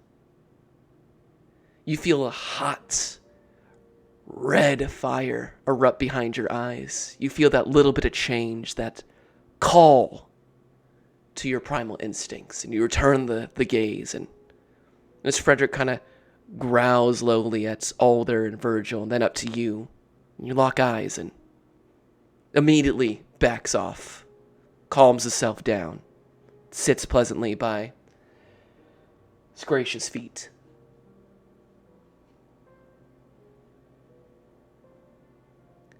You look around, and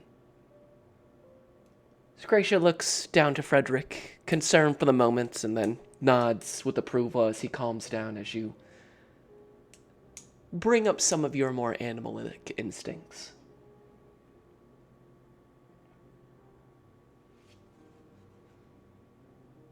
Other villagers make themselves known to you. There's Donovan and Barsha, the butchers. There's Babbitt, one of the heads of livestock. Gregory returns with big smiles and drinks for everyone. You meet a young couple, Benedict and Sari, who excitedly talk about a wedding coming up. Many of the townfolk have been invited, and they sincerely offer all three of you an invitation to said wedding. There is camaraderie, even bits of laughter in the village of Orsnew. As with the supplies safe, Serena and her father returns. And you all being hailed as heroes.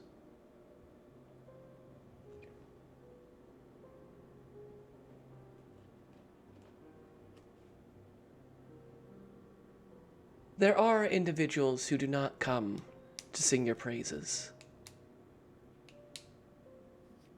The burgomaster, Ivan von Radovich, and his new seer, Silberasia, stay within the burgomaster's residence.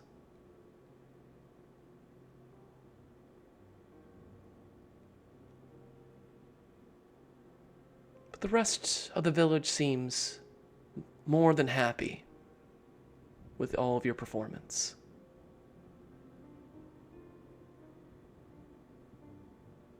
Rumors abound.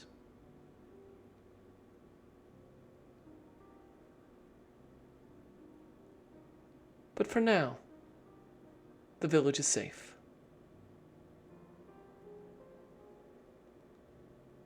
As the day winds down, is there anyone or any place you all would like to go as we begin to close the chapters on this story?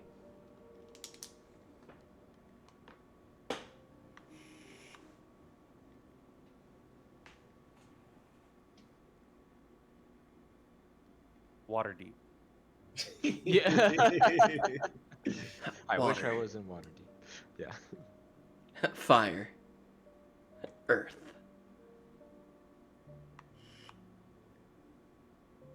I don't know. Would we think it would be good form to go talk to the burgomaster, or just do we soak in our own adulation from the crowd?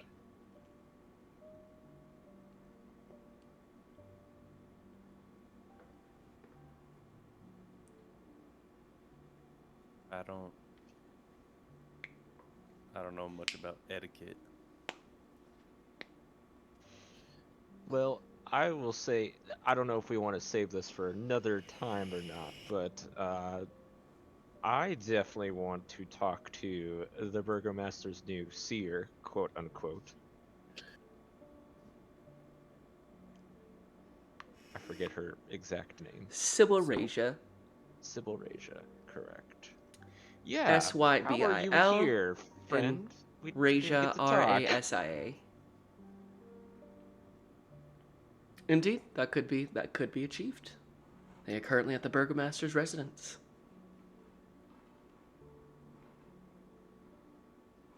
Then let's go do that. Let's go talk to them. You all leave the hospice. The crowds disperse.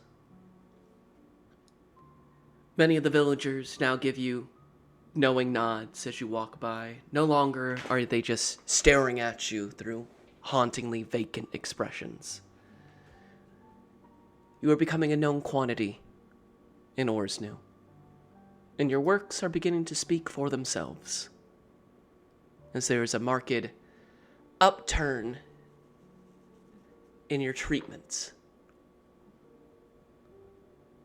It almost feels warm, if it weren't so fucking cold outside. You head back to the Burgomaster's estate.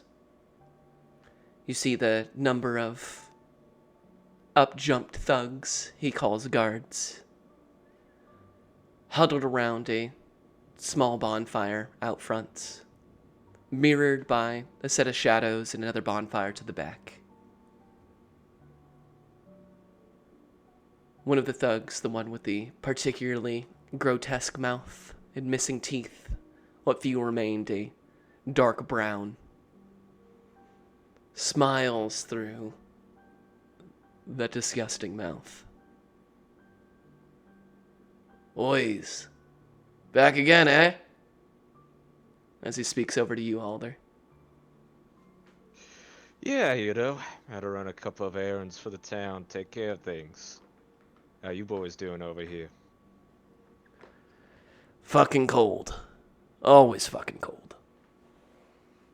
Well, us too. Burgomaster seeing people, we wanted to touch base, given everything that's been going on. Normal riffraff now. But you all?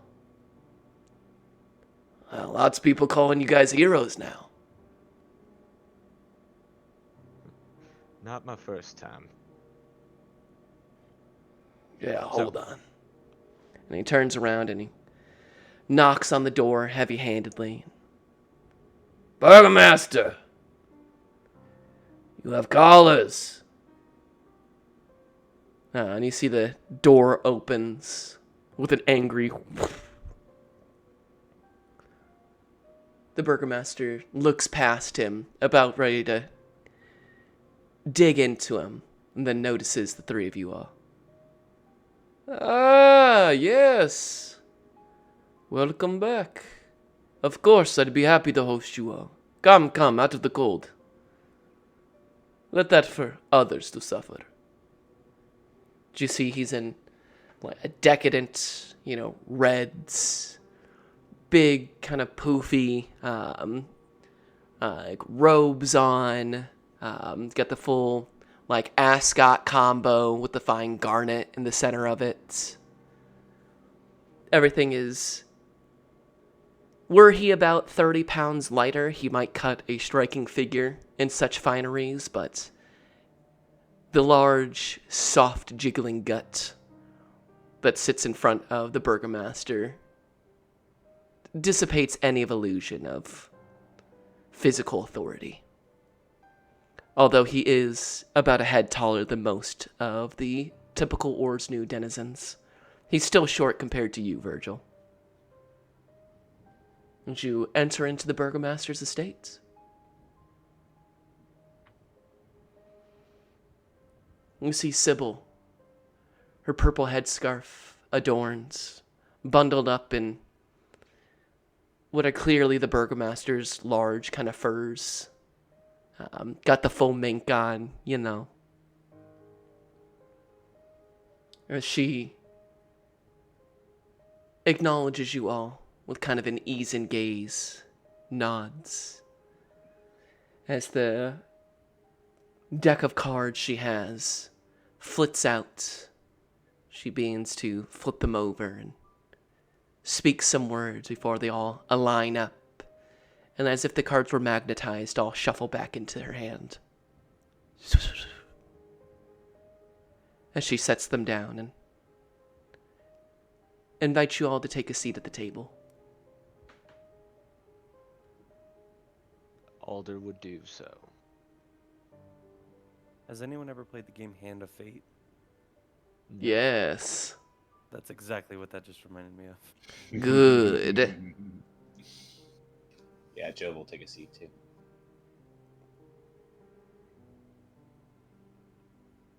I will stay standing. The Burgomaster walks slowly around the table.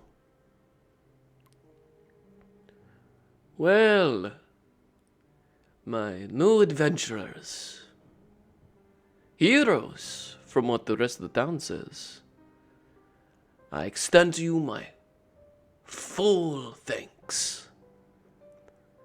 Not only did you protect many of my fine denizens, but you also saved the supplies. And from what I hear, laid low, our once former Lady Fountainsinual. Tell me, are all the stories true? Was her manner all sorts of unspeakable evil? Alder will reach into his bag and take out Glovia's journal and place that on the table. It's all written in here, in her own handwriting. And if you want to take a look at the estate and see the disgusting manner that place was left in, you'll see it's all true, friend. She was no healer. From my best estimates, that was a necromancer you had out there. The burgomaster takes Glovia's journal and begins reading through it. You see his brow knit together as Glovia's crimes are laid out in terrific detail, in chronological order. Bah. And you see spits. I always knew there was something wrong with her. For all her poise and brimming, I never trust one who spends so much time with the dead. This will make a fine case. I shall make my report to Lord Strahd as soon as I can. His taxes are nearly due, and with the storms and the weak harvest before, well, people are going to have to make some sacrifices if they want to continue to appease Lord Strong. Long may he reign. Long may he reign. But perhaps, since Glovia took so much from the village, perhaps her manor shall provide some excess funds.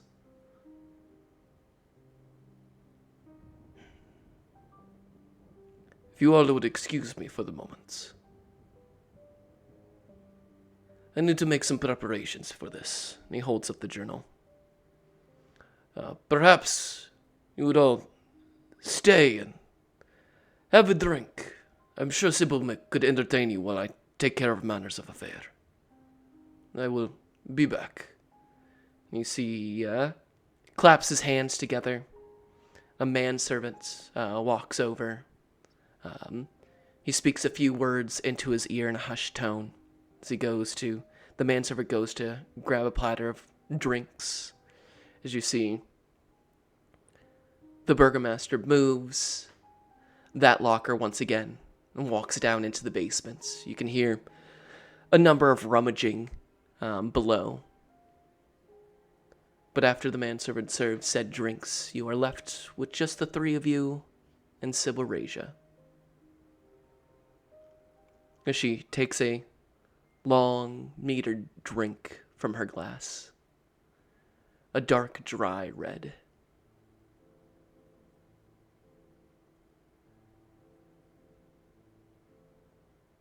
So,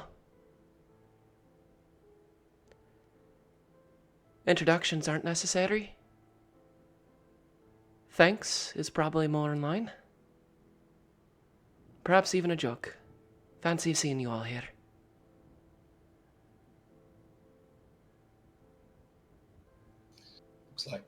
Looks like you've been settling in well.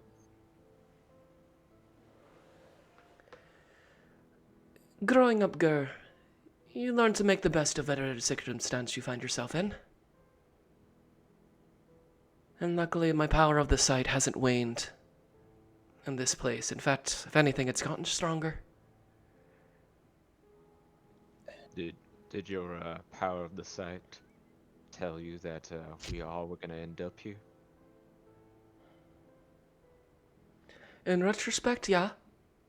It makes a whole lot of sense now, but that's the trick with the sight. It gives you the big pieces, gives you the big mountains. doesn't tell you which trees grow in its shade. I knew that this was all connected. I knew something was coming. I just didn't think it was going to be all this. Barovia. In the flesh.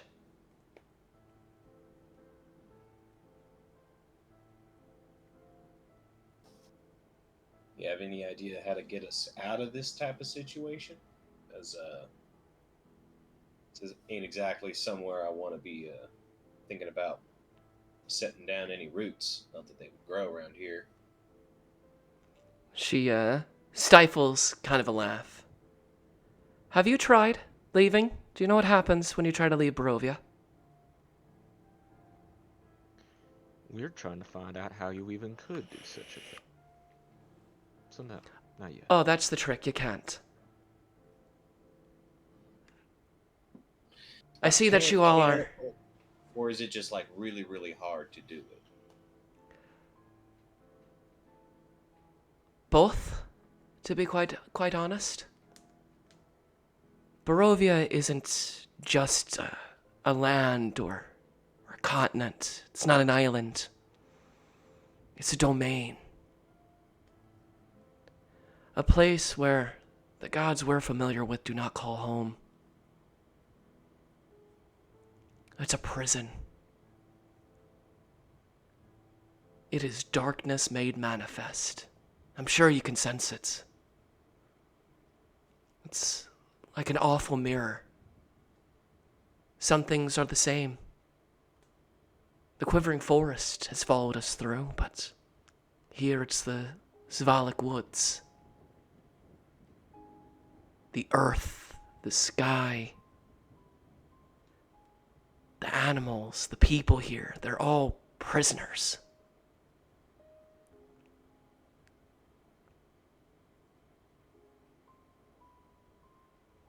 The whole place is evil. I saw it in my sight, but being here is even worse. If you try to head out into the mists, you'll either end up right back where you started or in an even worse state. Nothing truly dies here. Hell, half the people here don't even have a fucking soul. Their carcasses being moved around by whatever evil's out there. I'm sure you've seen it. It lurks in your dreams, in the corners of your eyes.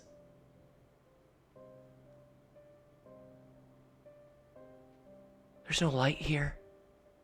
There's no joy. It's an ocean of darkness over and over and over again.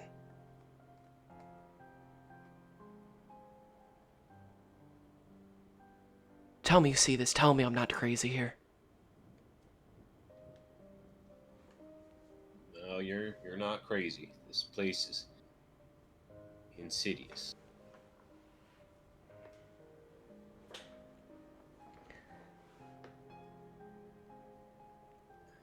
Tell me, Sybil. I agree this place is insidious. Have you been having dreams lately? I have the sight. I dream with my eyes open. And all the dreams here are awful. They are. But I've seen things that are on the other side in those dreams. I've seen parts of land. You said you've got the big pieces, but you don't know how they connect. I want to know. Have you seen where we came from? Because if you've seen it, then I think we got a way back, don't you think?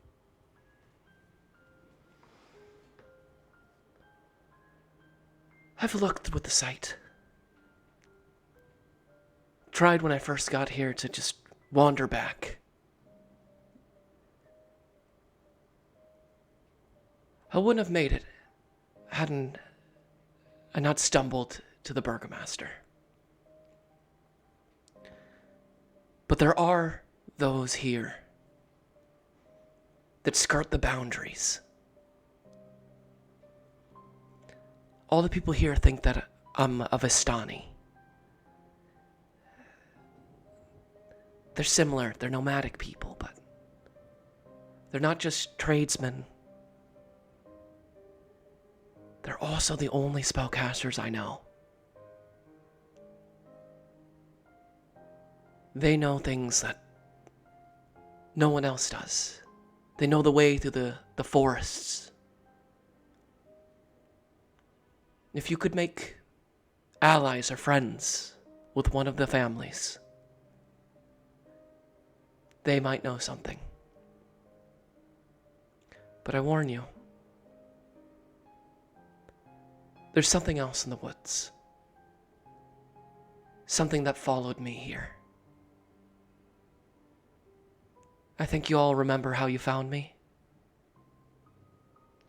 Pretty hard to forget.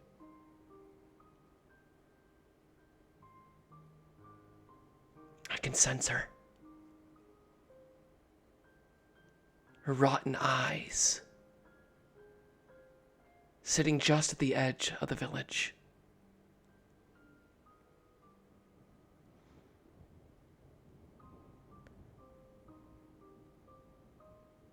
She might be awful. But if you're trying to get out of here, either Vistani or her, those are the only people that I can think of.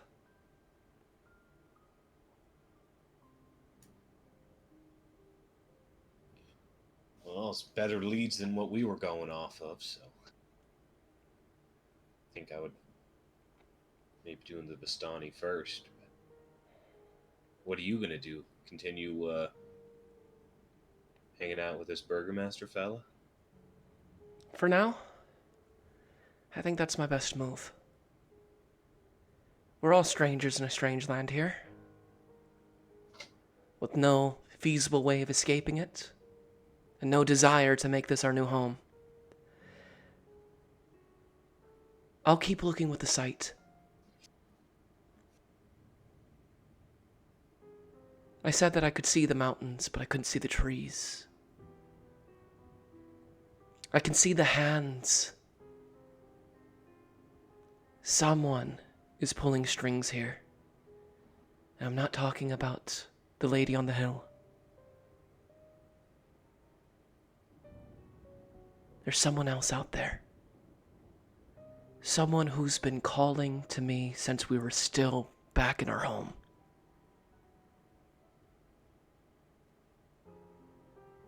It's not Jenny. It's not the Stani. It's something else.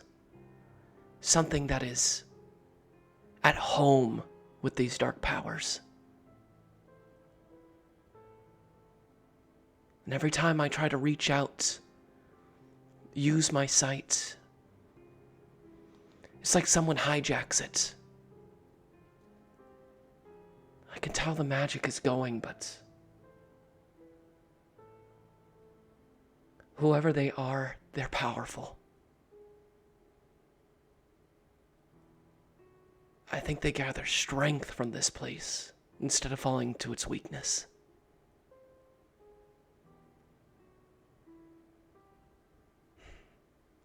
But I haven't been able to figure anything out.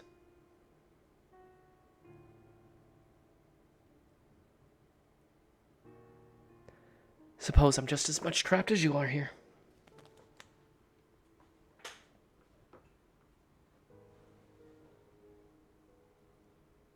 That you might be. Just why, like you alluded to, it's in our best interests not to keep cards too close to the chest on these kinds of things. We're the only ones that are aware, really, of what's out there. In a sense. Well, not here in Barovia, but what's outside of it. Now, I'm curious too. When we found you with Jenny Greenteeth out in that cage, you seemed like you were there because you thought that was the only place that you could be. Was that to get away from this shadowy figure? Did you think that would keep you away, or what did you see that made you think you should stay there? I was gonna ask you, but then, well, shit happened. Here we are, right? I didn't know it at the time, but my sight showed me a darkness swallowing up the Moonsea, where the main virulence claimed death followed. Like flies to a rotting carcass, I could see things being pulled into it. It would start with those near death, the forgettable.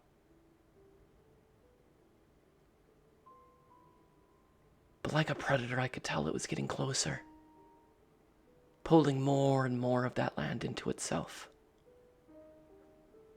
I knew it would come for my family. It's the nature of us curs to be hunted. So I tried to prepare us. Sent out the family to gather whatever we could. Make deals that needed to be made.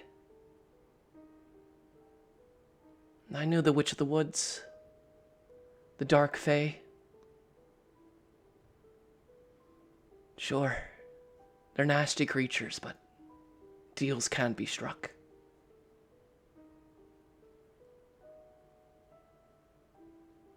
I knew she wasn't the mastermind behind it all, but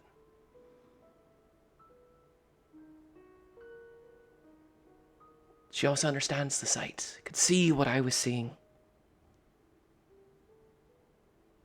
So I hoped if everyone in my family was successful that we could all meet there and be protected.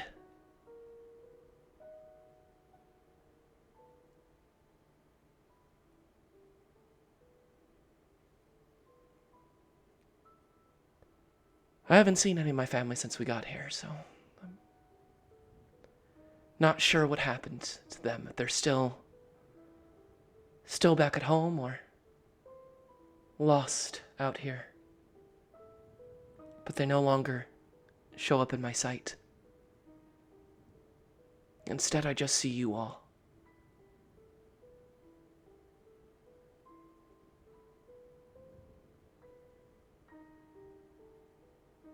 It's always you all.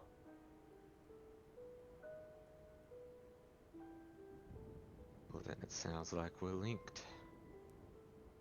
And, going forward, helping each other out. I just want to put out one thing there first, for everybody. First big mistake that was made. Don't trust a hag. Nothing, and I mean nothing I've seen it has ever come out of it that was any good. That's a last resort in my opinion. But this Vistani lead, now that interests me. And that's about as good as anything to get us over to Moonsea before whatever you saw happens, if it ain't happening already.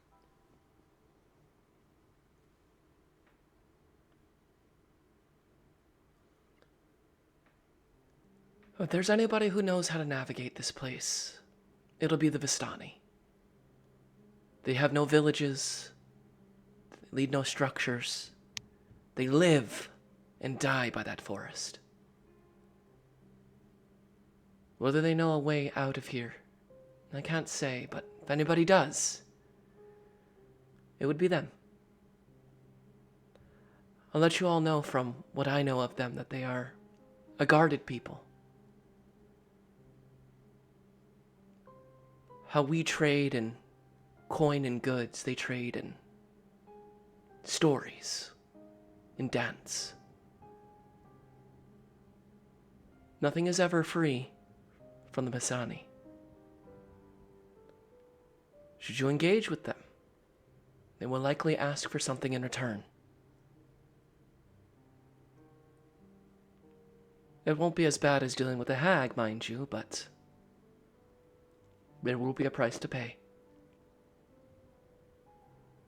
You know, if its stories were chock full of them, so probably Perhaps. start there first.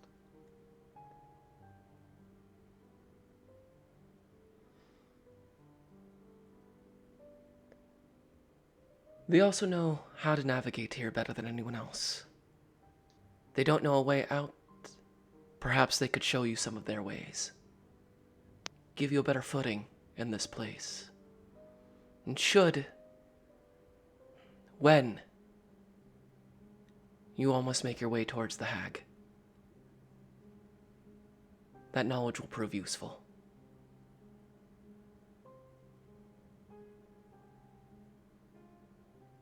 She's different here.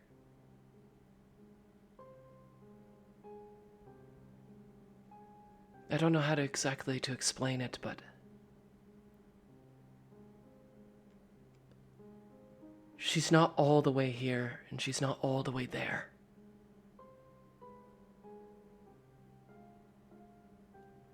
And hags don't like being put at a disadvantage.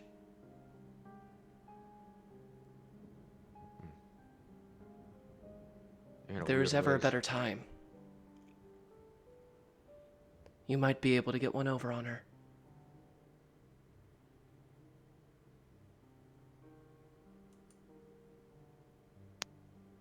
Now that intrigues me. And in a weird way, sounds like we may be in a similar spot to where she is. I don't know how good your memory is, but not everything of ours made it all the way over too, from last time you saw us.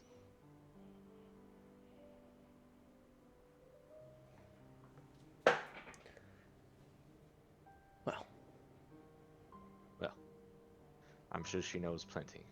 But I don't know about you, gentlemen.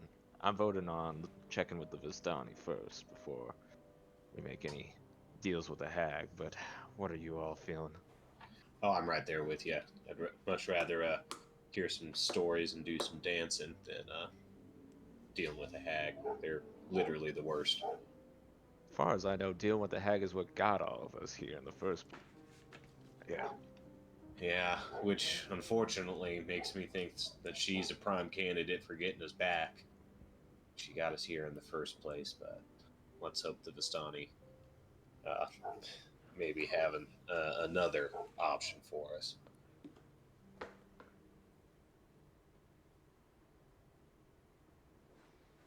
Well, if you're all going to make your way towards the Vistani, I shall let you know some important facts about them. They're split into family clans called tasks. Tasque. Each task has two leaders, a captain and a Rani. Captains say when the family moves, make sure that their Vordos are prepared. The Rani deals with the home, the spiritual life. I'm told that they too possess the sight, and are perhaps one of the only spellcasters that you might find out here. Barring myself, obviously. The family that I believe is most closest is the Moslaverics. They should be about a day's journey north of here.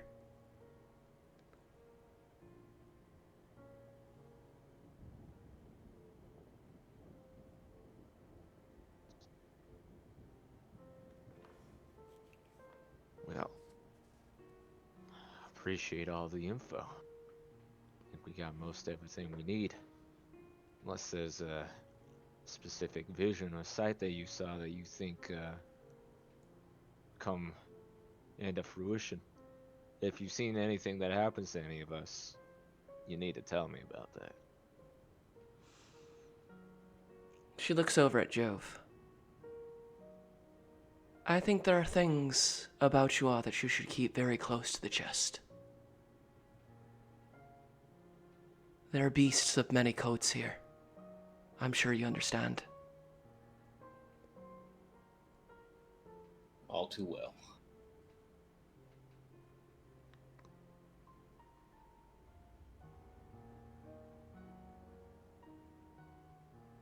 A wolf, a bull, and a flame. That is what I see when I look into the darkness. Always you three.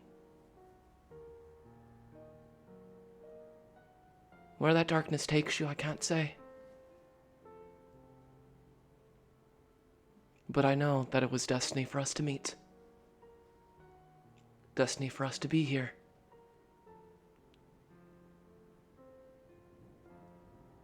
And whatever is out there, I can guarantee you'll be the ones to find it.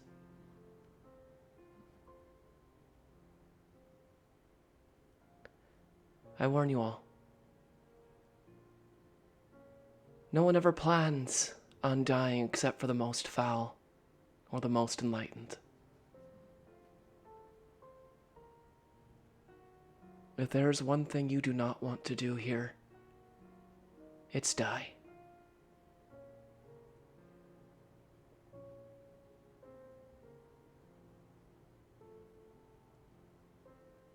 What comes after you perish?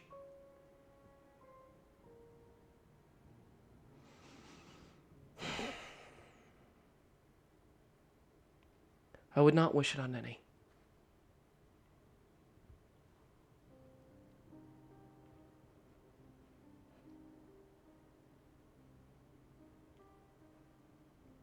As she finishes these words, the burgomaster comes back up. Well,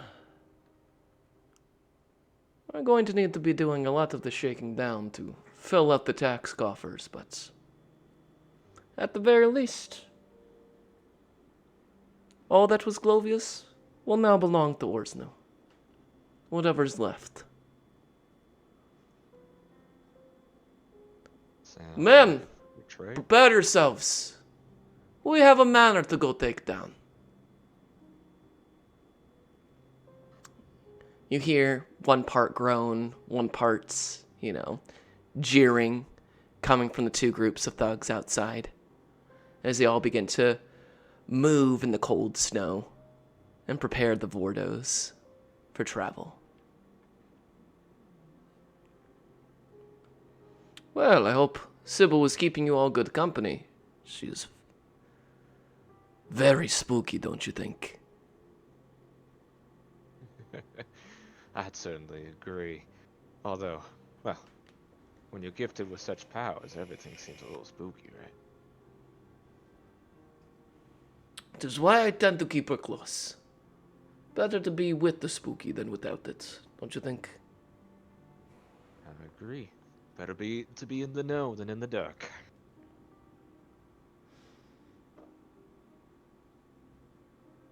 Well, I have some ransacking that needs to be taken care of. Better sooner rather than later. You all do not mind. I'll be making preparations. I hope that I will be able to call on you in the future. You have done fine works for Orsno. And when Lord Strahd, long may he reign, comes calling, I hope that I will be able to call upon you to make sure Orsno stays running.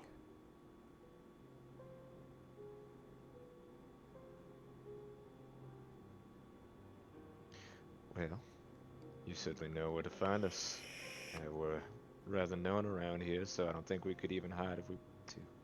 But, yeah, I like the sound of the arrangement. Good. I much prefer you all to that new stranger. These fine clothes and soft tongue. Ugh.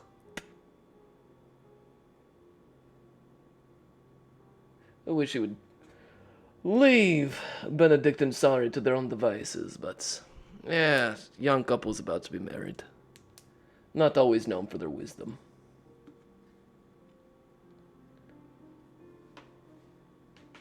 Do we know this new stranger? Have we met them? Go ahead and everybody roll me insight or history. The choice is yours. Who real low roll. That's a 7 on history. 7 on history. Okay. 12 insight. 12 insight. Oh wait, I have a +3 history. What the fuck? Never mind. 19 insight. 16 history. Ooh. 16 history, 19 insight, and Alder, you said 7? 7 history, yes, for all that. Looking back on it, you do remember seeing one gentleman in finer clothing that you've seen at, like, the Seven Tables Inn. He hasn't said much to you all. In fact, I'll say with that 19 insight, he's let you guys take all of the attention recently. Jove the 19, you remember Sari and Benedict, the young couple, invited you guys to their wedding that they're having coming up. You know, very classic, like Eastern European about to be married. Sari's got a nice pair of gloves that, you know, are about the only nice thing in her possession. There's a brother to Benedict, Regold, Regold, that spends most of his time by this visitor. You can remember he's got kind of like a red cloak on, that's got, you know, nice fringes to it. It doesn't seem frayed out or overly worn. Handsome, kind of dark features to him. But I'll say with that 19 and that 16, that while he's been around, you've noticed that whoever this visitor is has been avoiding you all.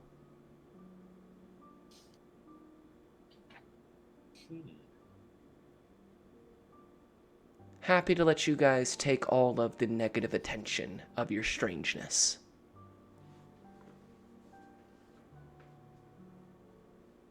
Interesting.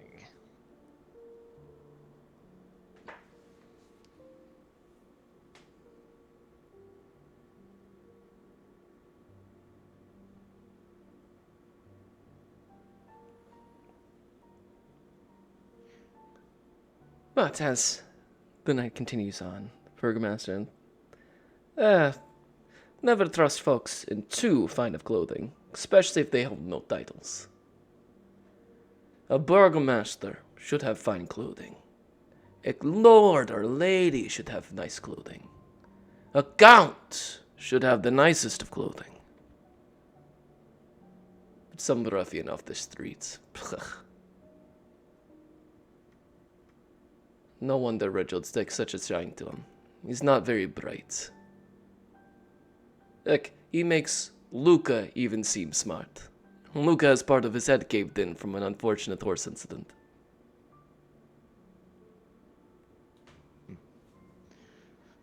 Well, sounds like someone that keeps the cards close to the chest. I will have to keep an eye out for him. I'm like you on that one, Burgomaster. I don't like it when I don't know what's going on.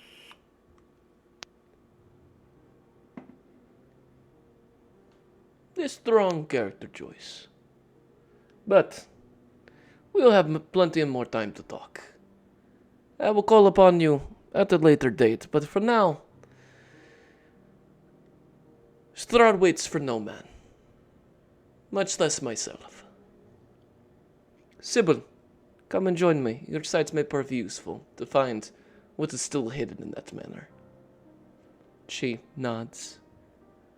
Pleasure to see you all again. I wish you well on your travels, and hope that we come together once more. She nods and does a curtsy. Her bright purple headscarf flowing with the open door towards the snow as they begin to make their leave.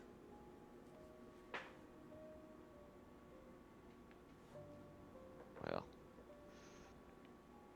unless you gentlemen want to grab something in here, guess we should make our leave soon too. Yeah, maybe we roll back to the tavern. Or Gregory's place at the very least. I guess I don't know what time of day it is. We'd say it's probably, yeah, it's like late afternoon, early evening. There's enough pale light outside, although the snow has yet to let out. You can see the burgomaster's estate getting in gear to go up to Glovia's former estate and begin taking whatever is left there valuable for the upcoming Strahd's taxes. All the lamplights are lit. We're definitely not going to go out looking for the Vistani tonight, so I think we've earned our chance to turn in early if we need to here. Get a strong start for tomorrow. Didn't sleep too well in that spooky manner. An easy day. Imagine that, huh? Well, I could use some time looking over these scrolls and everything anyways. Unless, Virgil, was there anything you wanted to do? Sell or anything that manner? I know we'll be paying our strange friend a visit at some point. But yeah, I don't think it's pressing, but we can head over. No, I don't got anything. Oh, Well. it gets back to Gregor's then. Yes, I will ask to the 7 Tables Inn or to the Hare and the Hare.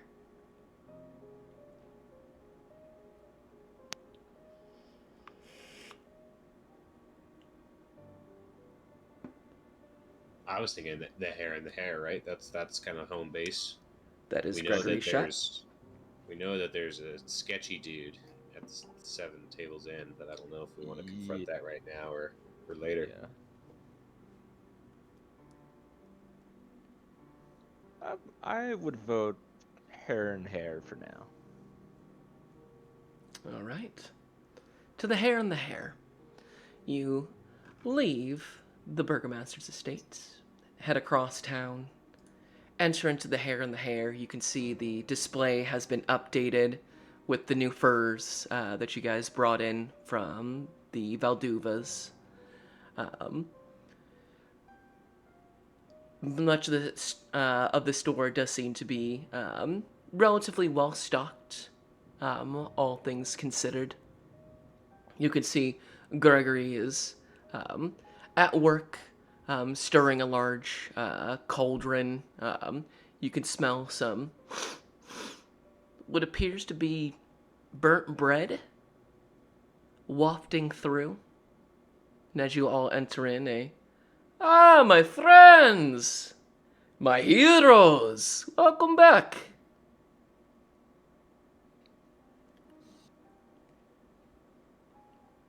As Gregory beams at all of you, happy to have you return. Hero's got a nice ring to it. How's it been treating you over here since, it's been a hectic couple days, obviously. Well, between the whole village being attacked by the undead, fighters going over, the bulk of so many of our supplies, Seal Boy, everything with Glovia. One might say it's a little too much excitement for me, huh?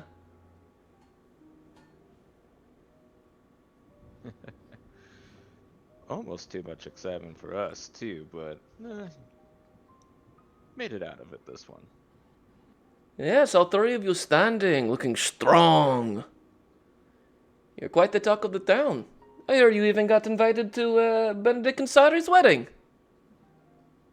Well, they were kind enough to extend the invite, yeah. Oh, you should be very excited. We haven't had a good wedding in Orsnun forever. After all this grisly nastiness, I think something to celebrate like a wedding sounds like exactly what this town needs. Of course, and you brought Serena, her father, back. I'm sure they're quite pleased. Shame that we'd be losing Glovia, though. But I have full faith in Serena. She's very, very smart. She's capable, for sure. And I must say, it is odd but a welcome change to be the positive talk of the town. I'm sure many people always were talking about us, but, again, it invites to weddings. That's honestly new for me, even before we came here. Well, you all know that I have always had your back since the very moment you walked in. It's just now that everyone else is catching up to my good foresight.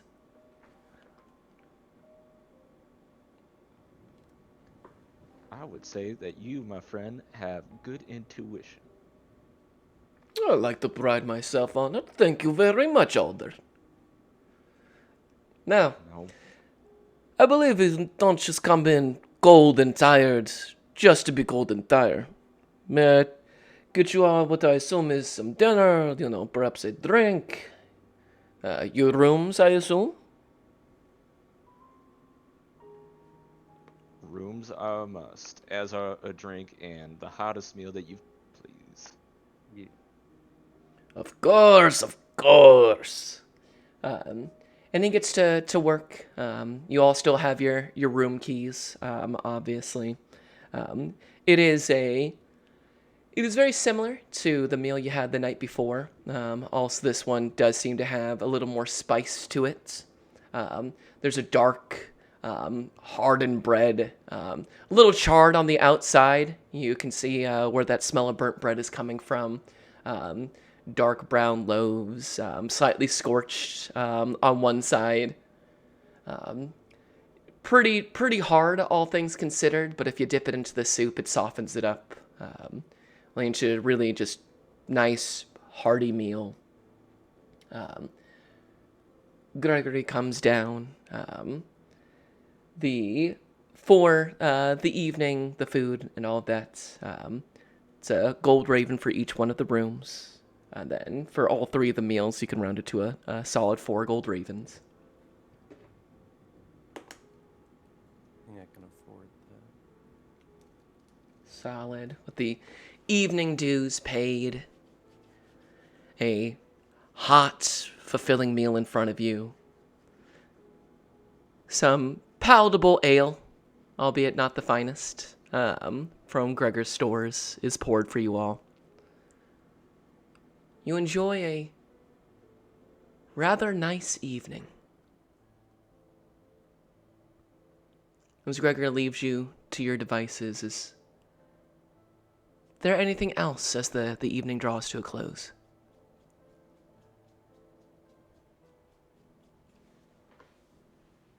Jove would, at some point, retire up into his room and break out his journal and do some illustrating and also kind of recording, helping to both process, his own bodily changes and just the horrors of being here.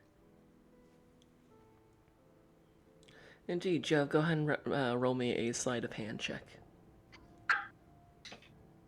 That's a 7. 7. You journal for a time. You try to draw out the beast that now lurks beneath your skin, and it's hard to focus. Your hands don't want to do the small movements, they just want to tear into it. You heavily handed begin drawing and you rip through a piece of paper. You get the head of your woven form and a dark tear right through the middle of it. And looks back at you. A darkened, primal eye staring back from the parchment in front of you.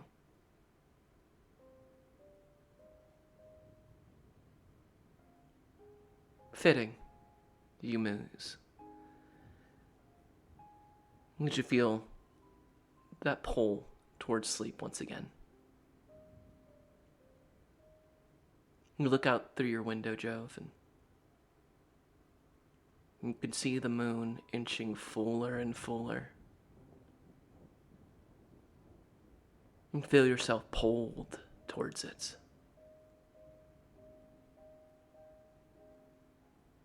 Your hand instinctively moves out and shuts the blinds, blocking you from the moon's rays. You shake yourself a little bit and try to focus at the task of going to bed. Alder, Virgil. Anything in the evening? I'm just ready to go to bed.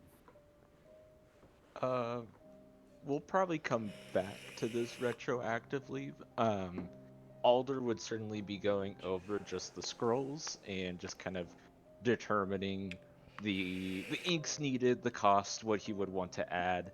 I'll wait until we've divvied things up before we add those, but I would just say for narrative purposes, Alder would be going over that. We'll do our bookkeeping off air. Yeah, That's fine. yeah, exactly. All right. Alder, Virgil heads to bed. To have from the day. Jove attempts some journaling before the moon interrupts his self-motivated meditation, if you will. And Alder, you go into your comfort zone of spell studying, of trying to unravel the power of these parchments. And with that, we'll have our session come to a close. Let's divvy up some experience as we have successfully finished Module 4 of 14, the Marionettes. Hey, And as we head into Module number 5, the Seer. So, let's put it all together, shall we? For combat, defeating 2 ghouls, 2 zombies, 1 ghast, 4 zombies, 2 skeleton, 1 gibbering mouther, 4 more ghouls, 2 swarms, 2 toy soldiers, Lucian, Glovia, 2 more ghouls, the painting, and the mimic. Split between all 3 of you. Then adding, technically, rescuing Vasile is part of this module. I know it seems a million years ago. Saving both Boris and Serena from Glovia's machinations, freeing the prisoner, saving Oleg, rescuing all 5 boxes of supplies, and defeating Jacob, the reanimated butler. Split between all 3 of you evenly. Everyone needs to add 1900 experience. damn. Hey, I think Only 1,300? 1900. 1,900, Jesus. And that's split. That is split Already. between all 3 of you evenly. The grand total altogether on this bad boy was 5,700. Split between the 3 of you comes out to 1,900 a pop. damn. That might be. That's a Is that level up. level? That sure Yeah. is a level up because Yeah. it's. Not for I. me. Oh All the no. level up department, but not for me. Not for me. Not Yeah, Marionette I have department, myself at 3,253 experience. Same. yes. I'm at 5167. And what do you need to get to your next level, Mikey? 65. 65. Yep, that's where we're at now too. And I believe that's level 4s for Alder and Everybody's Jove. level 4. Mm-hmm. Indeed. All right, go ahead. Let's get those hit die rolling. Let's do that now. Or you may Yes. take the average. We Reroll on it. 1.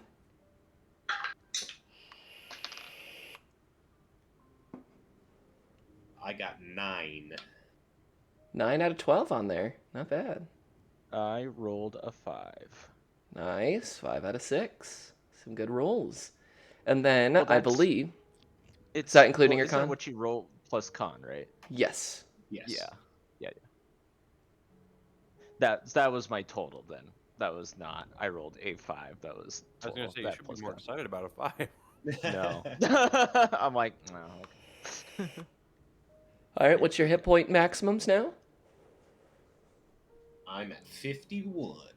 Jesus. Bro. I'm at Well, 36. them- And I am at 27. Squishy. And then for the ABIs, are you taking a feat or the ability score improvements? I will be taking Slasher, which will give me the +1 strength to get me to 16.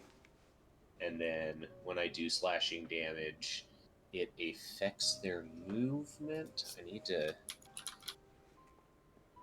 look it up really quickly. But Yeah, that's fine. I'll look it up with you. All right, Slasher on the wiki. Increase your strength or dexterity by +1. Once per turn, when you hit a creature with an attack that deals slashing damage, you reduce the speed of that target by 10 feet to the start of your next turn. And when you score a critical hit that deals slashing damage to a creature, you grievously wound it until the start of your next turn. The target has disadvantage on attack rolls. yeah. There we go. That's All right, fun. Jove digging deeper into his primal forces. Picks up Slasher. Alder, I would assume you're taking the +2 to intelligence. I am not going to take that action. Oh! I am not. I am going to take a feat. I will say, I might almost need to discuss with the group here. There are 2 feats in particular I'm looking at, and Now's I the know time. it's one of the 2 I would take. Probably Sentinel. Yeah, I'm definitely a Yes, sentinel kind of guy. You know me. Keep it up Um, close with the wizard. Yeah, exactly. Because you see, my intelligence is actually at a 17 thanks to being a genasi. So, the 2 that I'm looking at possibly, one as a feat would actually possibly be taking healer, and getting some better use out of a healing kit for us since we don't really have a whole lot there. Otherwise, the other one, oh, what is it called? It starts with I have it here. I had it written down.